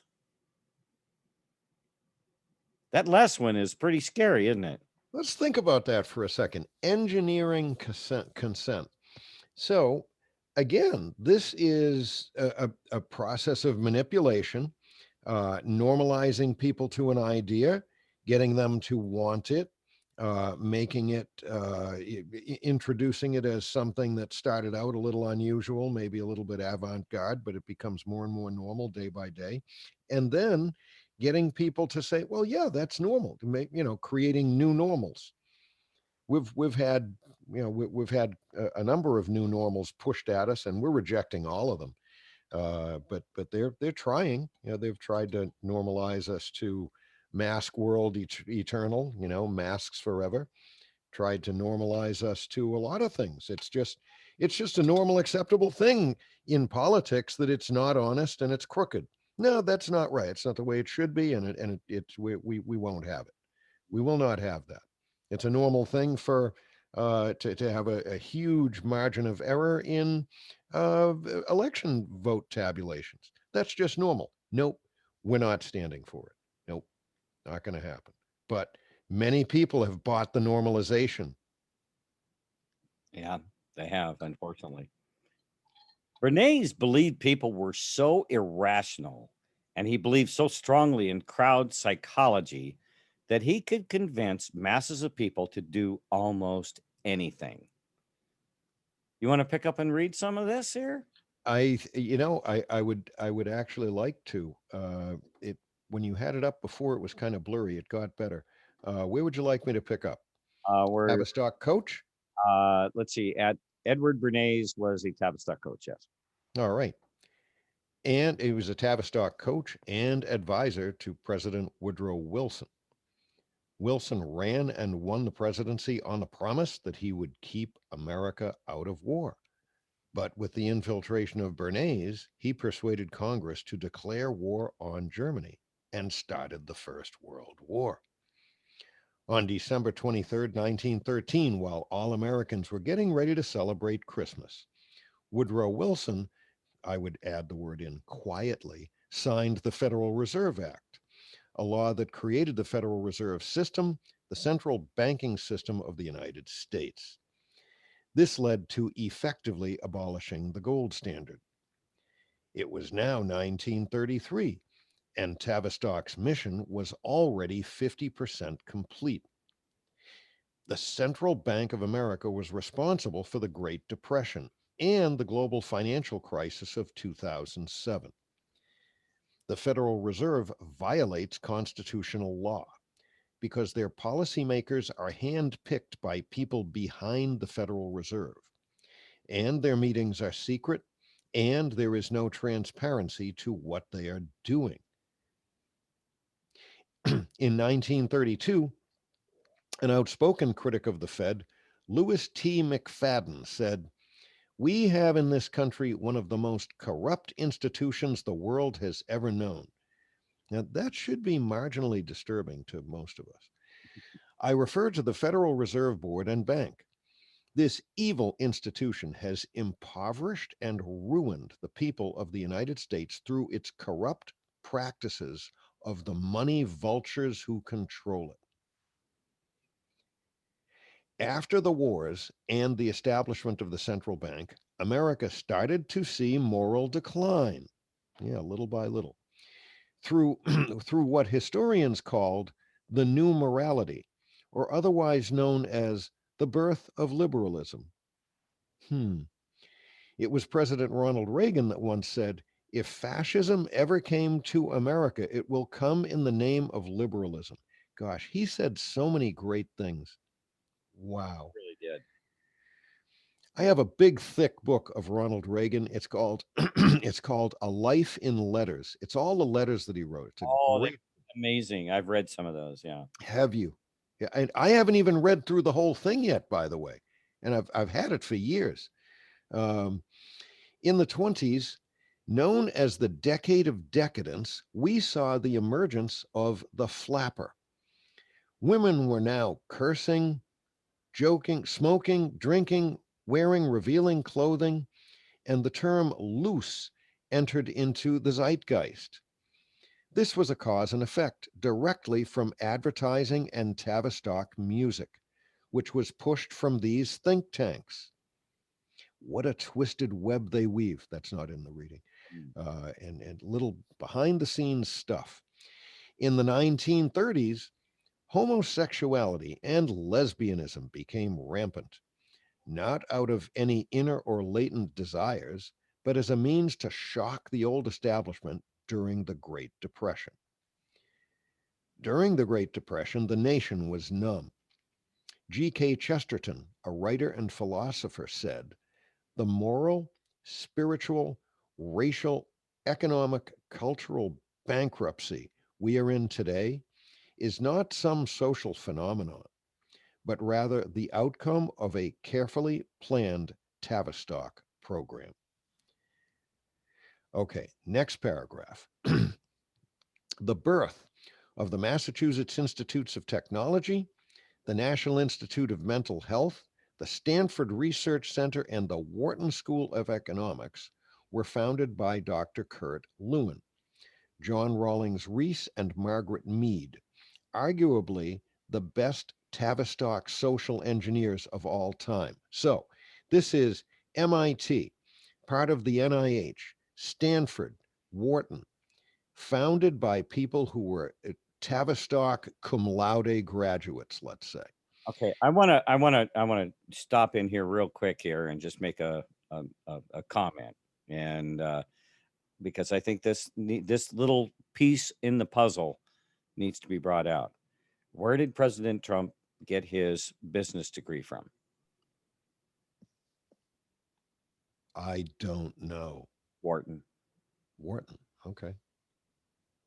I believe that's one of the schools that he attended. I'm sure you're right. I kind of knew that's what you were going to say because you had the question all set up, but I honestly didn't know, so I wasn't going to just guess. I believe that was one of the schools that he went to.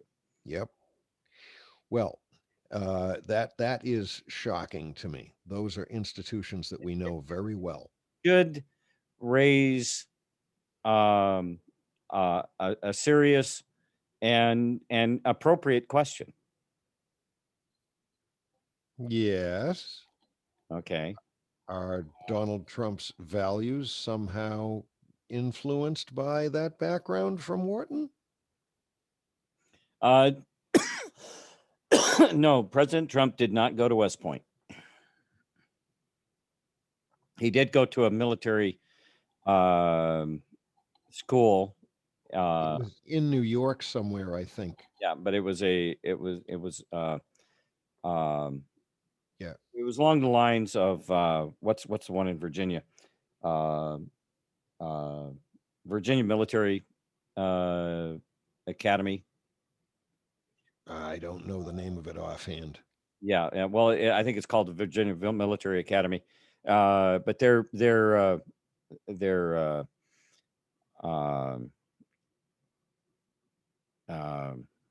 they aren't officially military, but they are run like a military institution. But it's everything. Yeah. Whiskey Peddler said military VMI. I think it's VMI. I think what you're thinking about. Virginia Military Institution, Institute or college, whatever. Anyway, go ahead. Sorry about that. That's okay. That's good. Okay, believe it or not, through the minds of these leaders came the brainwashing and propaganda for World War II, Vietnam, the Korean War, the two Gulf Wars, and every war that followed after. According to Dr. Coleman, the best kept secret and research that came out of Tavistock is the three-system response. Okay. The three-system response is how the population reacts to stress resulting from a contrived situation. Hint, hint, pandemic, a contrived situation is a crisis management exercise for world leaders. During a crisis, the first response is superficiality, which is the condition that manifests when a group reacts to a threat by adopting shallow advertising and slogans, which they attempt to pass off as ideals because the cause of the crisis is not identified. What this does is it leaves the population confused, and this phase can last as long as the controller wants it to. All right. So they'll let that run until people are good and darn confused. Mm-hmm. The second phase, fragmentation, in which panic strikes and social cohesion falls apart. This results in society to break up into small groups, forming different attitudes and beliefs due to media manipulation. That's the So, toilet paper yet? division. Yeah. What'd you say? Toilet paper yet? Right. Shortage. Right. I mean, how does that happen? I mean, what happened? All the toilet paper factories burnt down all at once. What? Come on. I know it's flammable, but How many people, sit back and scratch their head because of stupid freaking a toilet paper shortage, no less. right. Something that you could, I mean, if you got a washcloth, you can wipe your ass. Okay. Sorry. And they catch us. I mean, they catch us almost at a dehumanizing, demoralizing level of panic about something as mundane and given as just the sheer joy of being able to be clean. Like they really hit us hard with that. You think that the whole toilet paper affair was just to see if they, the next step was they stepped it up with what? Test. It was a test. And then once we we bought that one, we were ready for the COVID. Mm-hmm. Ready for the vaccine? Ready for masks forever? Mhm. Everyone's going to be wearing a mask unto eternity, right? Right. Oh, wow. Okay. Second phase, fragmentation, panic, social cohesion, breakdown, fragmentation. No one is on the same page. No one is getting the truth. And of course, there are going to be multiple truths out there. People are more confused, more divided. Now they're even going to start arguing with each other. Well, I know the truth. No, I heard this over here. You know the truth. So you see how it goes. We are living right now in what this design of this program, this programmed social manipulation experiment is doing. It's laid right out here. This causes civil unrest, protests, verbal fights, physical fights, all caused by humans failing to identify the actual cause of the crisis. Okay, are we ready for phase 3? The third phase is called the fantasy trip. This is what Tavistock calls dissociation. In this last phase of the PSYOP, people have been so traumatized from the false flag event that they block it out or lose interest and all hope and humanity. This dissociation causes people to allow their liberties to be taken away, and it ushers in communist legislation without a fight. And Thumper, my video got blurry for some reason, and I can't read it too well. It might get better if you scroll. I don't know what you did. So it's coming and going. Maybe you should read a little bit. I don't want to Here, mispronounce a word. I'll pick it up here. Okay. Julius Caesar once said, "Divide and conquer." Yes, that's been easily seen. Republican, Democrat, Northerner, Southerner, white, black. You know, they started out very, very simply, many, many, many, many years ago. The elites, the non-elites, the royals, the subjects. Any number of ways. They keep, denying that we are all equal in God's eyes. That's the last thing they want us all to come together on. The powers that be have been using contrived situations and false flag events to shock and traumatize the world since the beginning of time. The JFK assassination, Waco, the O.J. Simpson car chase, Columbine, 9/11, Sandy Hook, the Las Vegas shooting, and don't even get me started on crisis actors. You can research that one. Do you think all of these shootings at schools and post offices, churches, concerts, shopping malls were all just a coincidence? According to Dr. Coleman, they were carried out by mind controlled subjects who were carefully profiled, sought after, and put on dangerous mood altering drugs like Ritalin and controlled by DARPA computer programmers. Remember the national story about Molly Tibbetts, the jogger who disappeared for a month and was found dead in a cornfield from Iowa? At first, her alleged killer said he heard voices in his head, and the media had a heyday with him, saying that now you cannot find that anywhere on the internet. Did you know Molly Tibbetts' dad was an architect for the Clinton Foundation? He actually designed the orphanages in Haiti. Also, do a quick internet search of killers who hear voices, and it is astonishing. I also recommend the book Program to Kill by David McGowan. When I think about what has happened to women in America, it is easy to see how it has been done in hindsight. From the flappers to pornography, we can see that Tavistock is really good at what they do. Remember 50 Shades of Grey? This was another mind control experiment that you could do in your own bedroom. Mm-hmm. The pain and fear that comes with sadomasochistic Sadomasochism. sadomasochism sex causes the brain to flow the blood away from its executive decision-making areas, the frontal cortex, which results in an altered state of consciousness in both the giver and the receiver, like doing cocaine. Do you ever wonder why certain books or movies get propped up? This always raises a red flag for me. Hubert Hoover was the 31st president of the United States. He was a Republican and was reluctant to become involved with the Federal Reserve.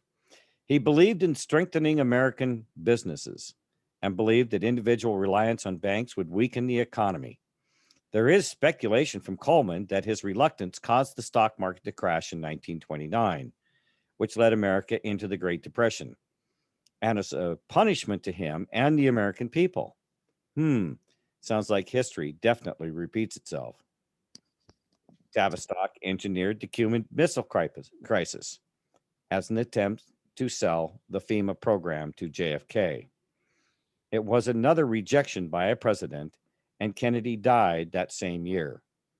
Tavistock immediately signed a contract with NASA to ramp up public opinion on space. What was their objective with that? Well, yeah, we had to beat the Russians. The Russians couldn't beat it. Oh, okay. Okay. Yeah. The space race. All right. They had Sputnik up there. Yeah. And okay. Fine. All right. Okay. Ronald first with that. Yeah. They did beat us out there. So we had to go to the moon first. And that was JFK's, we're going to do a space program and we're going to be the first to the moon. Yep. Ronald Reagan was another president who was reluctant to fall in line and had an assassination attempt on him. During Reagan's presidency, the Committee of 300 had a secret meeting to make sure that after this presidency, they remained in control with the candidates of their choice. Who was next? George Herbert Walker Bush. He was the former director of the CIA and vice president to Reagan. He was a member of Skull and Bones and was married to Barbara Bush, who keeps fetuses and jars in her home and who is allegedly Aleister Crowley's daughter by a striking resemblance. Bush gave the famous New World Order speech following the Gulf War in 91. Next, we had Rhodes Scholar Bill Clinton, and then George W. Bush, and then Obama. With these presidents comes more social engineering, more false flags, and more corruption at the highest levels. Yes. And more acceptance and normalization of corruption. You just have to watch it happen and then see them get away with it. And they're not held accountable. They're not properly penalized. And I'm thinking of Bill Clinton particularly, and Hillary somewhat. It doesn't take much to start connecting these dots, does it? No. John Coleman said we have been brainwashed into believing that communism is the greatest danger we Americans are facing. This is simply not so. The greatest danger arises from the mass of traitors in our midst. Our Constitution warns us to be watchful of the enemy within our own gates. These enemies are servants to the Committee of 300, who occupy the highest positions within our government structure. The United States is where we must begin our fight to turn back the tide threatening to engulf us, and where we must meet and defeat these internal conspirators. Trump campaigned hard on one of his messages, and one of his messages was, drain the swamp. This is exactly what he was talking about. He wants to remove the evil from within the government. Out of all the presidents, Trump has been the most difficult for Tavistock. He was discussed in a couple of Tavistock journals written by James McKay, the director for Tavistock Coaching. In 2016, he expressed concern that based on Trump's personality, he would be very difficult to coach. And in 2018, he discussed how Trump is like a trickster. Is this a confession that Trump hasn't fallen in line, but he has been steps ahead of the committee? Another modern goal of the Committee of 300 is the emergence of the technotronic era. In the book, Between Two Ages by Brzezinski, he says the technotronic era involves the gradual appearance of a more controlled society. Such a society would be dominated by an elite, unrestrained by traditional values. Soon, it will be possible to assert almost continuous surveillance over every citizen and maintain up-to-the-date complete files containing even the most personal information about the citizen. These files will be subject to the instantaneous retrieval by the authorities. That's creepy. So, Thumper, it came back into focus on my Zoom screen. I could read a little bit if you want. Sure. You want to take it to the end there? All right. And who is his daughter? Mika Brzezinski, the talk show host on Morning Joe with Joe Scarborough. This is the guy Trump accused of murdering one of his staffers. The book by Brzezinski also discussed future human cloning and robotoids, people who acted like people and who seemed to be people but were not people. There are psyops within psyops, disinformation everywhere. Yes, there is. Corrupt people run amok in our government. This is Tavistock. Today, people are still distracted with what the elite called the bread and circuses: baseball, football, endless Hollywood, and Social Security. Nothing has changed. The program is so good. If you were trying to explain this to somebody, they would think you're crazy. That is how good the programming is. Because after all, if you don't program your mind, someone will program it for you. We could do a whole discussion on that. Yeah. And it makes me think the Tavistock whistleblower, Spiritovich, the man who took his own life at the age of 59, or did he know too much? In 2020, looking back, it seems to me that he knew a lot. I will leave you with that to do your own critical thinking. Until then, stay safe out there and don't stop questioning the world around you.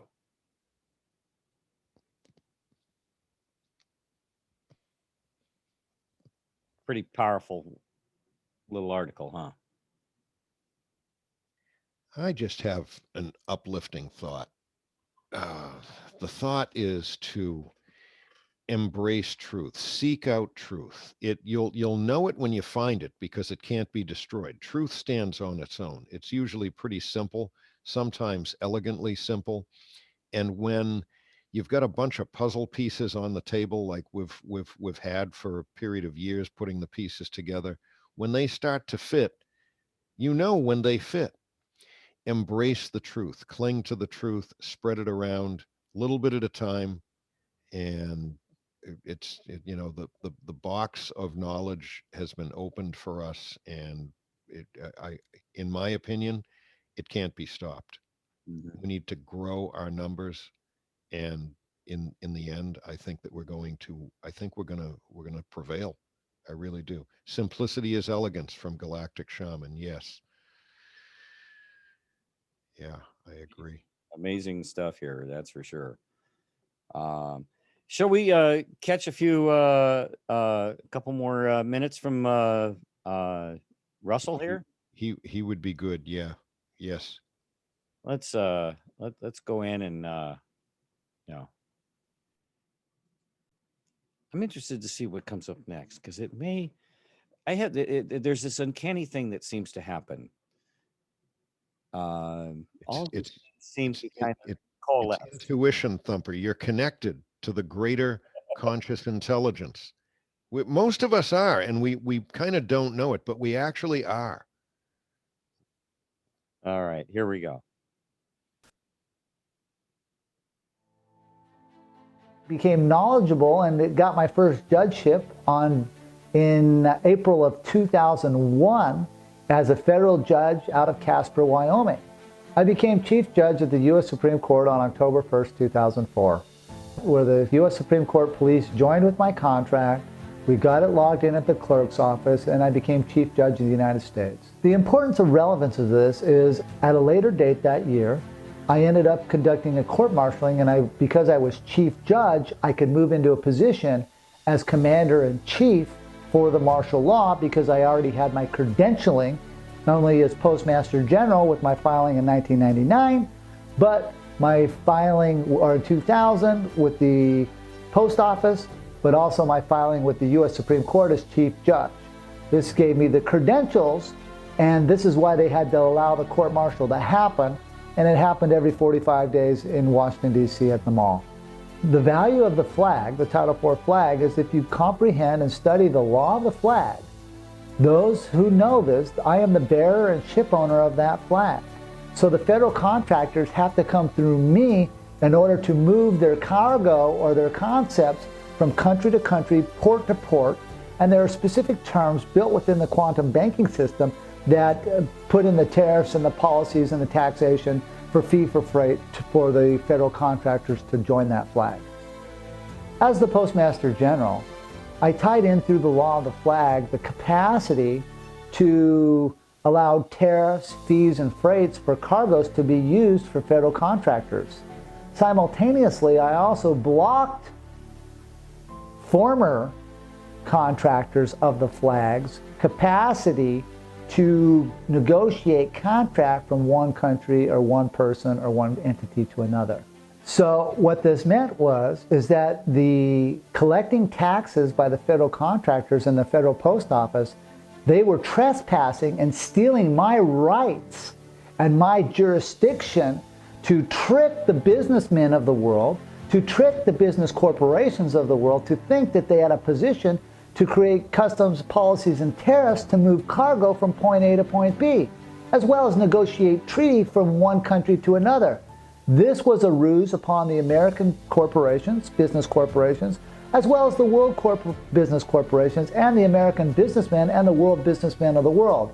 I'm coming forward now to share that I am open for business and that they can come to me to be correct so that they can do business in a fair way from country to country, nation to nation, in a grammar construct, so that the attorneys can't argue about subjective intent. What words mean. Words will mean what they say and say what they mean in a now space condition to create performance forever.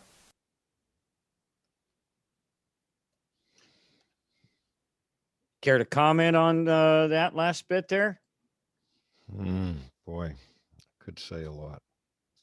Okay, I'm putting the link to the article on the Tavistock Institute there for you folks in the chat. You can grab that document there. The one thing I want to bring up, okay, when you go back and you look at our the founding documents for the country, one of the things that was so important to the country back then was the referred to as the postal roads. Okay, there was a tremendous amount of importance given to the postal roads, and there was actually money in the federal budget or in the government's budget to create postal roads and a postal system, because again, the whole idea of commerce and communication and travel is, I mean, we have a Navy to keep the sea lanes open for commerce, right? We also have a system for that on land to keep our means of communication, whether it be the internet, the telephone, the telegraph, the postal roads, the postal service. I mean, look at what we went through back in before we had the Transcontinental Railroad. Yeah, exactly. The Pony Express, where we went through incredible incredible effort to have that communication. Yes, so the communication was available, and they were utilizing the most opportune and as efficient a system that they had in the day. All right, and it's amazing when you look back and you know, and we, you know, it's why is it that, you know, I can't get a letter from the courthouse downtown or or the utility company here in town, why does it take a week for it to get here when all it has to do is cross town? Okay. Mhm. Uh, Mhm. and you look at the United States Postal Service, and I'll tell you what, fraud by mail, ooh, they slam you down if you're using the Postal Service in a fraudulent manner, don't they? Yep. Okay, mail fraud is they really slap you around for that stuff. Why is that?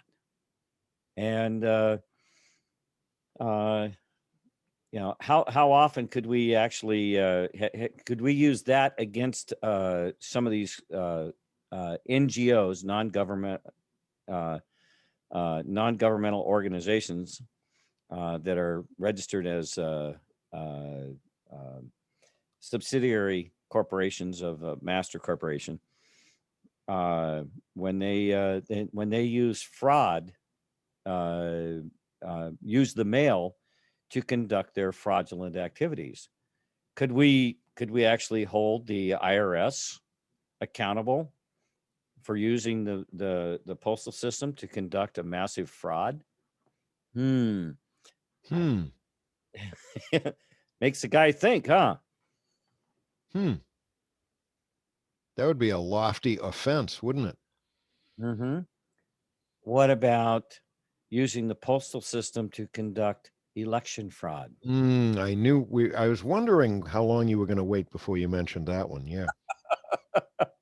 Well, I mean, there is such a thing as mail fraud, Yes. and disruption of the mail service.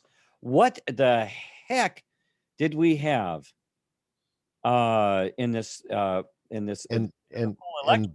Supposedly was a fraud. and one of the most all important things, by what contortion of the imagination can you see boxes of mail thrown in a dumpster? Without severe penalties. Mm-hmm. Yeah. No, we got trouble in River City here. We definitely have trouble in River City. Let's listen to the next piece here Jay has for us, or Russell. So as I got my judgeship in 2001, I filed a document syntaxing the charter for the Universal Postal Union and took down the Universal Postal Union's capacity to collect taxes, fees, and freights from nation to nation in 2001 on a global level, simultaneously disqualifying the United Nations postal system to enter into contract from nation to nation. As I set up the new structure in place for the global postal system, I also set up sea lanes for a galactic postal system simultaneously so that cargo can move from point A to point B through the sea of space from point A to point B to point C to point D. However, the systems that are in place fraudulently hid me from the public and downgraded the value of what I've put to the table. The value that I put to the table not only is tangible value and monetary, but it's tangible value for communication to allow the people of the world to benefit from the system that is in place. So as I built the quantum banking system, which had the Global Monetary Fund, the World Central Bank, and the global stock markets in place, it ties into the Global Postal Union and the construct to allow nation to nation to join that construct in a mannerism that's fair for those nations, fair for those people, where we can translate from language to language and lose no deviation in our sentence structure. This ties into the global and galactic postal system, which ties into the quantum banking system that I built to encompass all. In 2003, I took my quantum banking system into the United Nations, where I met with 82 ambassadors, sharing them the technologies and the techniques of the quantum banking system and how it correlates to the postal systems in their respective countries. Also, tying it into their flags and the flag etiquette from consular post to consular post, because simultaneously I showed them the documentation of disqualifying the Vienna Convention, which are the guidelines for setting up consular posts and ambassadorships worldwide. Many ambassadors called me back many times, had wonderful conversations, from things like flag etiquette. They were asking me about my crypto-currencies and the things that I built within that. Each ambassador told me that they were going to give my global banking constitution to their country's treasury so that they'd know what it looked like as I moved the quantum banking system coming forward. So they were we had great conversations. Some countries called me back many, many times, and some countries did not. I remember with every ambassador, I had a conversation on why they were flying a 3x5 boat flag with the ball on top outside their recruiting station. And as I walked into their embassies, they had spears on top of their flag standards, placing their country in a condition of state of martial law, suspending the terms of contract for their countries. Their ambassadors would just smile and they're like, well, we're at war with the people, but the people don't know. I said, that is correct. And so the countries and the ambassadors know of the martial law because it is the symbolism behind that which they have, and that's what they show. So the planet's in martial law. There are no guidelines, there are no rules. It's simply the commander-in-chief's will that moves the martial law. Thus, I'm coming forward right now with my will, giving the soldiers and giving the militaries of the world closure that there's a new system in place to help the citizens both move their equity that is there and create new copious amounts of wealth that is in place for them. As I brought my quantum banking system forward to the world, I disqualified every banking theater on the planet, from the International Court of Arbitration to the International Bank of Settlements, the World Bank, the International Monetary Fund, and I reconstructed their charters in a mannerism that's fair from country to country and posted it with 82 nations simultaneously. I simultaneously took down the world stock markets. What this means is I have the capacity to set up my own shareholders, my own shares, my own warrant system under bid bonds, and my own octoritas and auction blocks for setting up corporation shares and stocks, as well as simultaneously setting up commodity prices and rates from country to country, contract to contract for the federal contractors, with, of course, the flag, which regulates the terms of the contract. Wow. So, surprising, huh? Unbelievable. But believable. It's Does this give anybody the idea that there are powers that you have? You know, sometimes we feel helpless. We just have to sit and watch. There are powers that we have that we are not using, and we can. The only thing stopping us from it is the decision that we can, and a little bit of knowledge about how to do it, how to go about it. Yeah. You know, again, you know, when you look down throughout history and you look at how, you know, as societies progressed from hunter-gatherers to agricultural, you know, and as our society has modernized throughout the centuries, the millennia, actually, you know, people had to work out ways in terms of, you know, how to, you know, this village working with this village, this tribe working with this tribe, you know, and they worked out equitable things, or else, you know, things, you know, resulted in, you know, war and famine, and you know, it didn't work out well for people. So the best result was to, you know, learn to work together and come up with a system that both parties felt fair. They didn't have to sit down, you know, the two tribes in South America didn't have to sit down and work it out on paper. They just knew what was fair for each tribe, what each tribe needed, and you know, and you know, if they wanted to get along, they respected each other's traditions and rituals to some extent, and they worked it out. And as time passed, these things became symbolic in many ways because it had worked in the past and it just kept moving forward. And then at some point, you know, they were able to figure out that there's power in the knowledge of how these things work. And and those that seek to gain power and control started using, these things, and they would keep it to themselves. They wouldn't. The rest of the tribe just relied on a certain number of people to carry out these negotiations or these trades and things like that. And other people went about their business and just relied on, well, we get our bananas from tribe X over here, and Hulu Bulu over there is the guy that does that negotiation. He's all good with that, But as our world became more sophisticated, we started allowing people to specialize and in certain things, and you can see how we could lose track of these things. But throughout all of it, there's been kind of a baseline of certain things. And number one, it's truth and transparency. Also logic. Mm-hmm. But truth and transparency are the big ones. Yeah. But when Ulu Bulu over here figured out that, nobody really understood what he did, and, he was making a pretty good deal at it. So he started making side deals. Yep. Right. And he instead of being in service to his people, to his tribe, now he started, working in service to himself. He became selfish and motivated by wealth and or power, or both.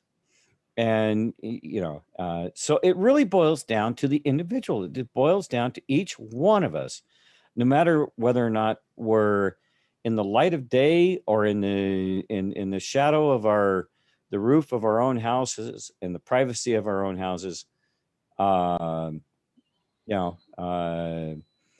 We don't need to be scared, Thumper. We don't need to be scared. This is it may be a little unfamiliar, but this is really one of the least scary things, areas that we could start to grow our aptitude in, because it's empowering. It helps us. You know what to really be scared of? Sitting and not doing anything, sitting and being helpless, sitting and taking what is spoon fed to us and not questioning. That's what's really scary. Mm-hmm. But you know what your first inclination might be, right? Oh no, I got to go into the unknown. Nope. The unknown is not as bad as a whole lot of what we know already. Wouldn't you agree? Absolutely. So what a discussion. We are 4 minutes from the top of the hour, which will mark the conclusion of tonight's show. And just a quick wrap up here. Was it worth staying up late, you guys? I hope so, because I think we covered a lot of really very interesting ground tonight. Yep. So thanks for that, Roddy. I really appreciate that visual. Jeez. It's looking at everything that we know most of the pieces of, but it's just looking at them from a slightly different perspective. We've got all the pieces. It's just a matter of how to process it and make sense of it. And even better, knowledge of what the adversary or those who are at the levers of control and power would naturally do if they were. And put yourself in their shoes. What would they do? They'd be doing everything that we see them doing to us. Why wouldn't they? Nobody's stopping them, right? We're not built like they are. I think that they're just, we're talking about sociopathic, psychopathic, megalomaniac type people. We just aren't built like that. We're good people. We have a genuine love for our fellow human, especially children. Above all, children. For goodness sakes, that's it. What they have done to the children is absolutely horrific. I find it hard to find words to describe, the just the horror in what the children have gone through. As I don't want to actually blow a gasket right on the show, but if I start to see this apparent alleged presidential administration start helping to increase financing for organizations like Planned Parenthood, I'll be just this side of blowing a gasket. I really will. well, my only solace to that is that this current administration, I believe to be completely a farce. It is. I mean, they don't even have the money to put film in the camera. Let's put it that way. Right. And Right. it is so shallow, so hollow. And my only real desire is to make sure that the other side of the issue is truly carrying out their goals in order to bring complete and transparent freedom to every man, woman, and child in this country, to bring this country back into we've always been told that it was. And when you go back and you look at even some of the founding documents, it's not, we've been marketed to for a very long time. And there's and I hope that we go back and it gets repaired appropriately. As difficult and as difficult as they seem to make it appear to us, and as sabotaging as they are, it really, the payoff is huge. The benefit for all of the hardworking good people that have, so most of us have very, very similar values. Really, we do. We're not all so different. Okay. We care for ourselves. We care for our families, our children. We want to be able to create, produce, build, construct. We like to do things. It's the human spirit. We like to explore. We like to produce. We like to create. We don't want to be enslaved and be turned into automatons in a line of in a long line of people who have to stay in that line for fear of getting hit over the head with a club or something. That's not us. That's not the way it is. But we have so much in common with people from other cultures in other parts of the world that we may not even know. Similar common values. All right, kids. Well, we are now Now we're over time. So buckle up your seatbelts. I'm not exactly sure who's coming in. I'm not sure if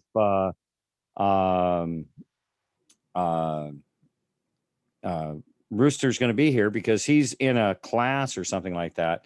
And I know he was looking for somebody to fill in his show. I was not made aware of just exactly what is going to happen. If all else fails, I'll put on a nice long video for everybody. But if I try to stay up and do his show, I'm going to be, dead. Well, if you want to stick around for a while, I can do that with you. Well, we can call. See what happens here. Let's get everybody back to point of origin here, and we'll put a lid on tonight's hyperdrive show. Here we go. All right, folks, buckle up, find your seats, seat backs in the upright position, tables in the upright position, and we'll get you back home. Here we go. Thank you for joining us tonight.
right, ladies and gentlemen, we are back at our point of origin here.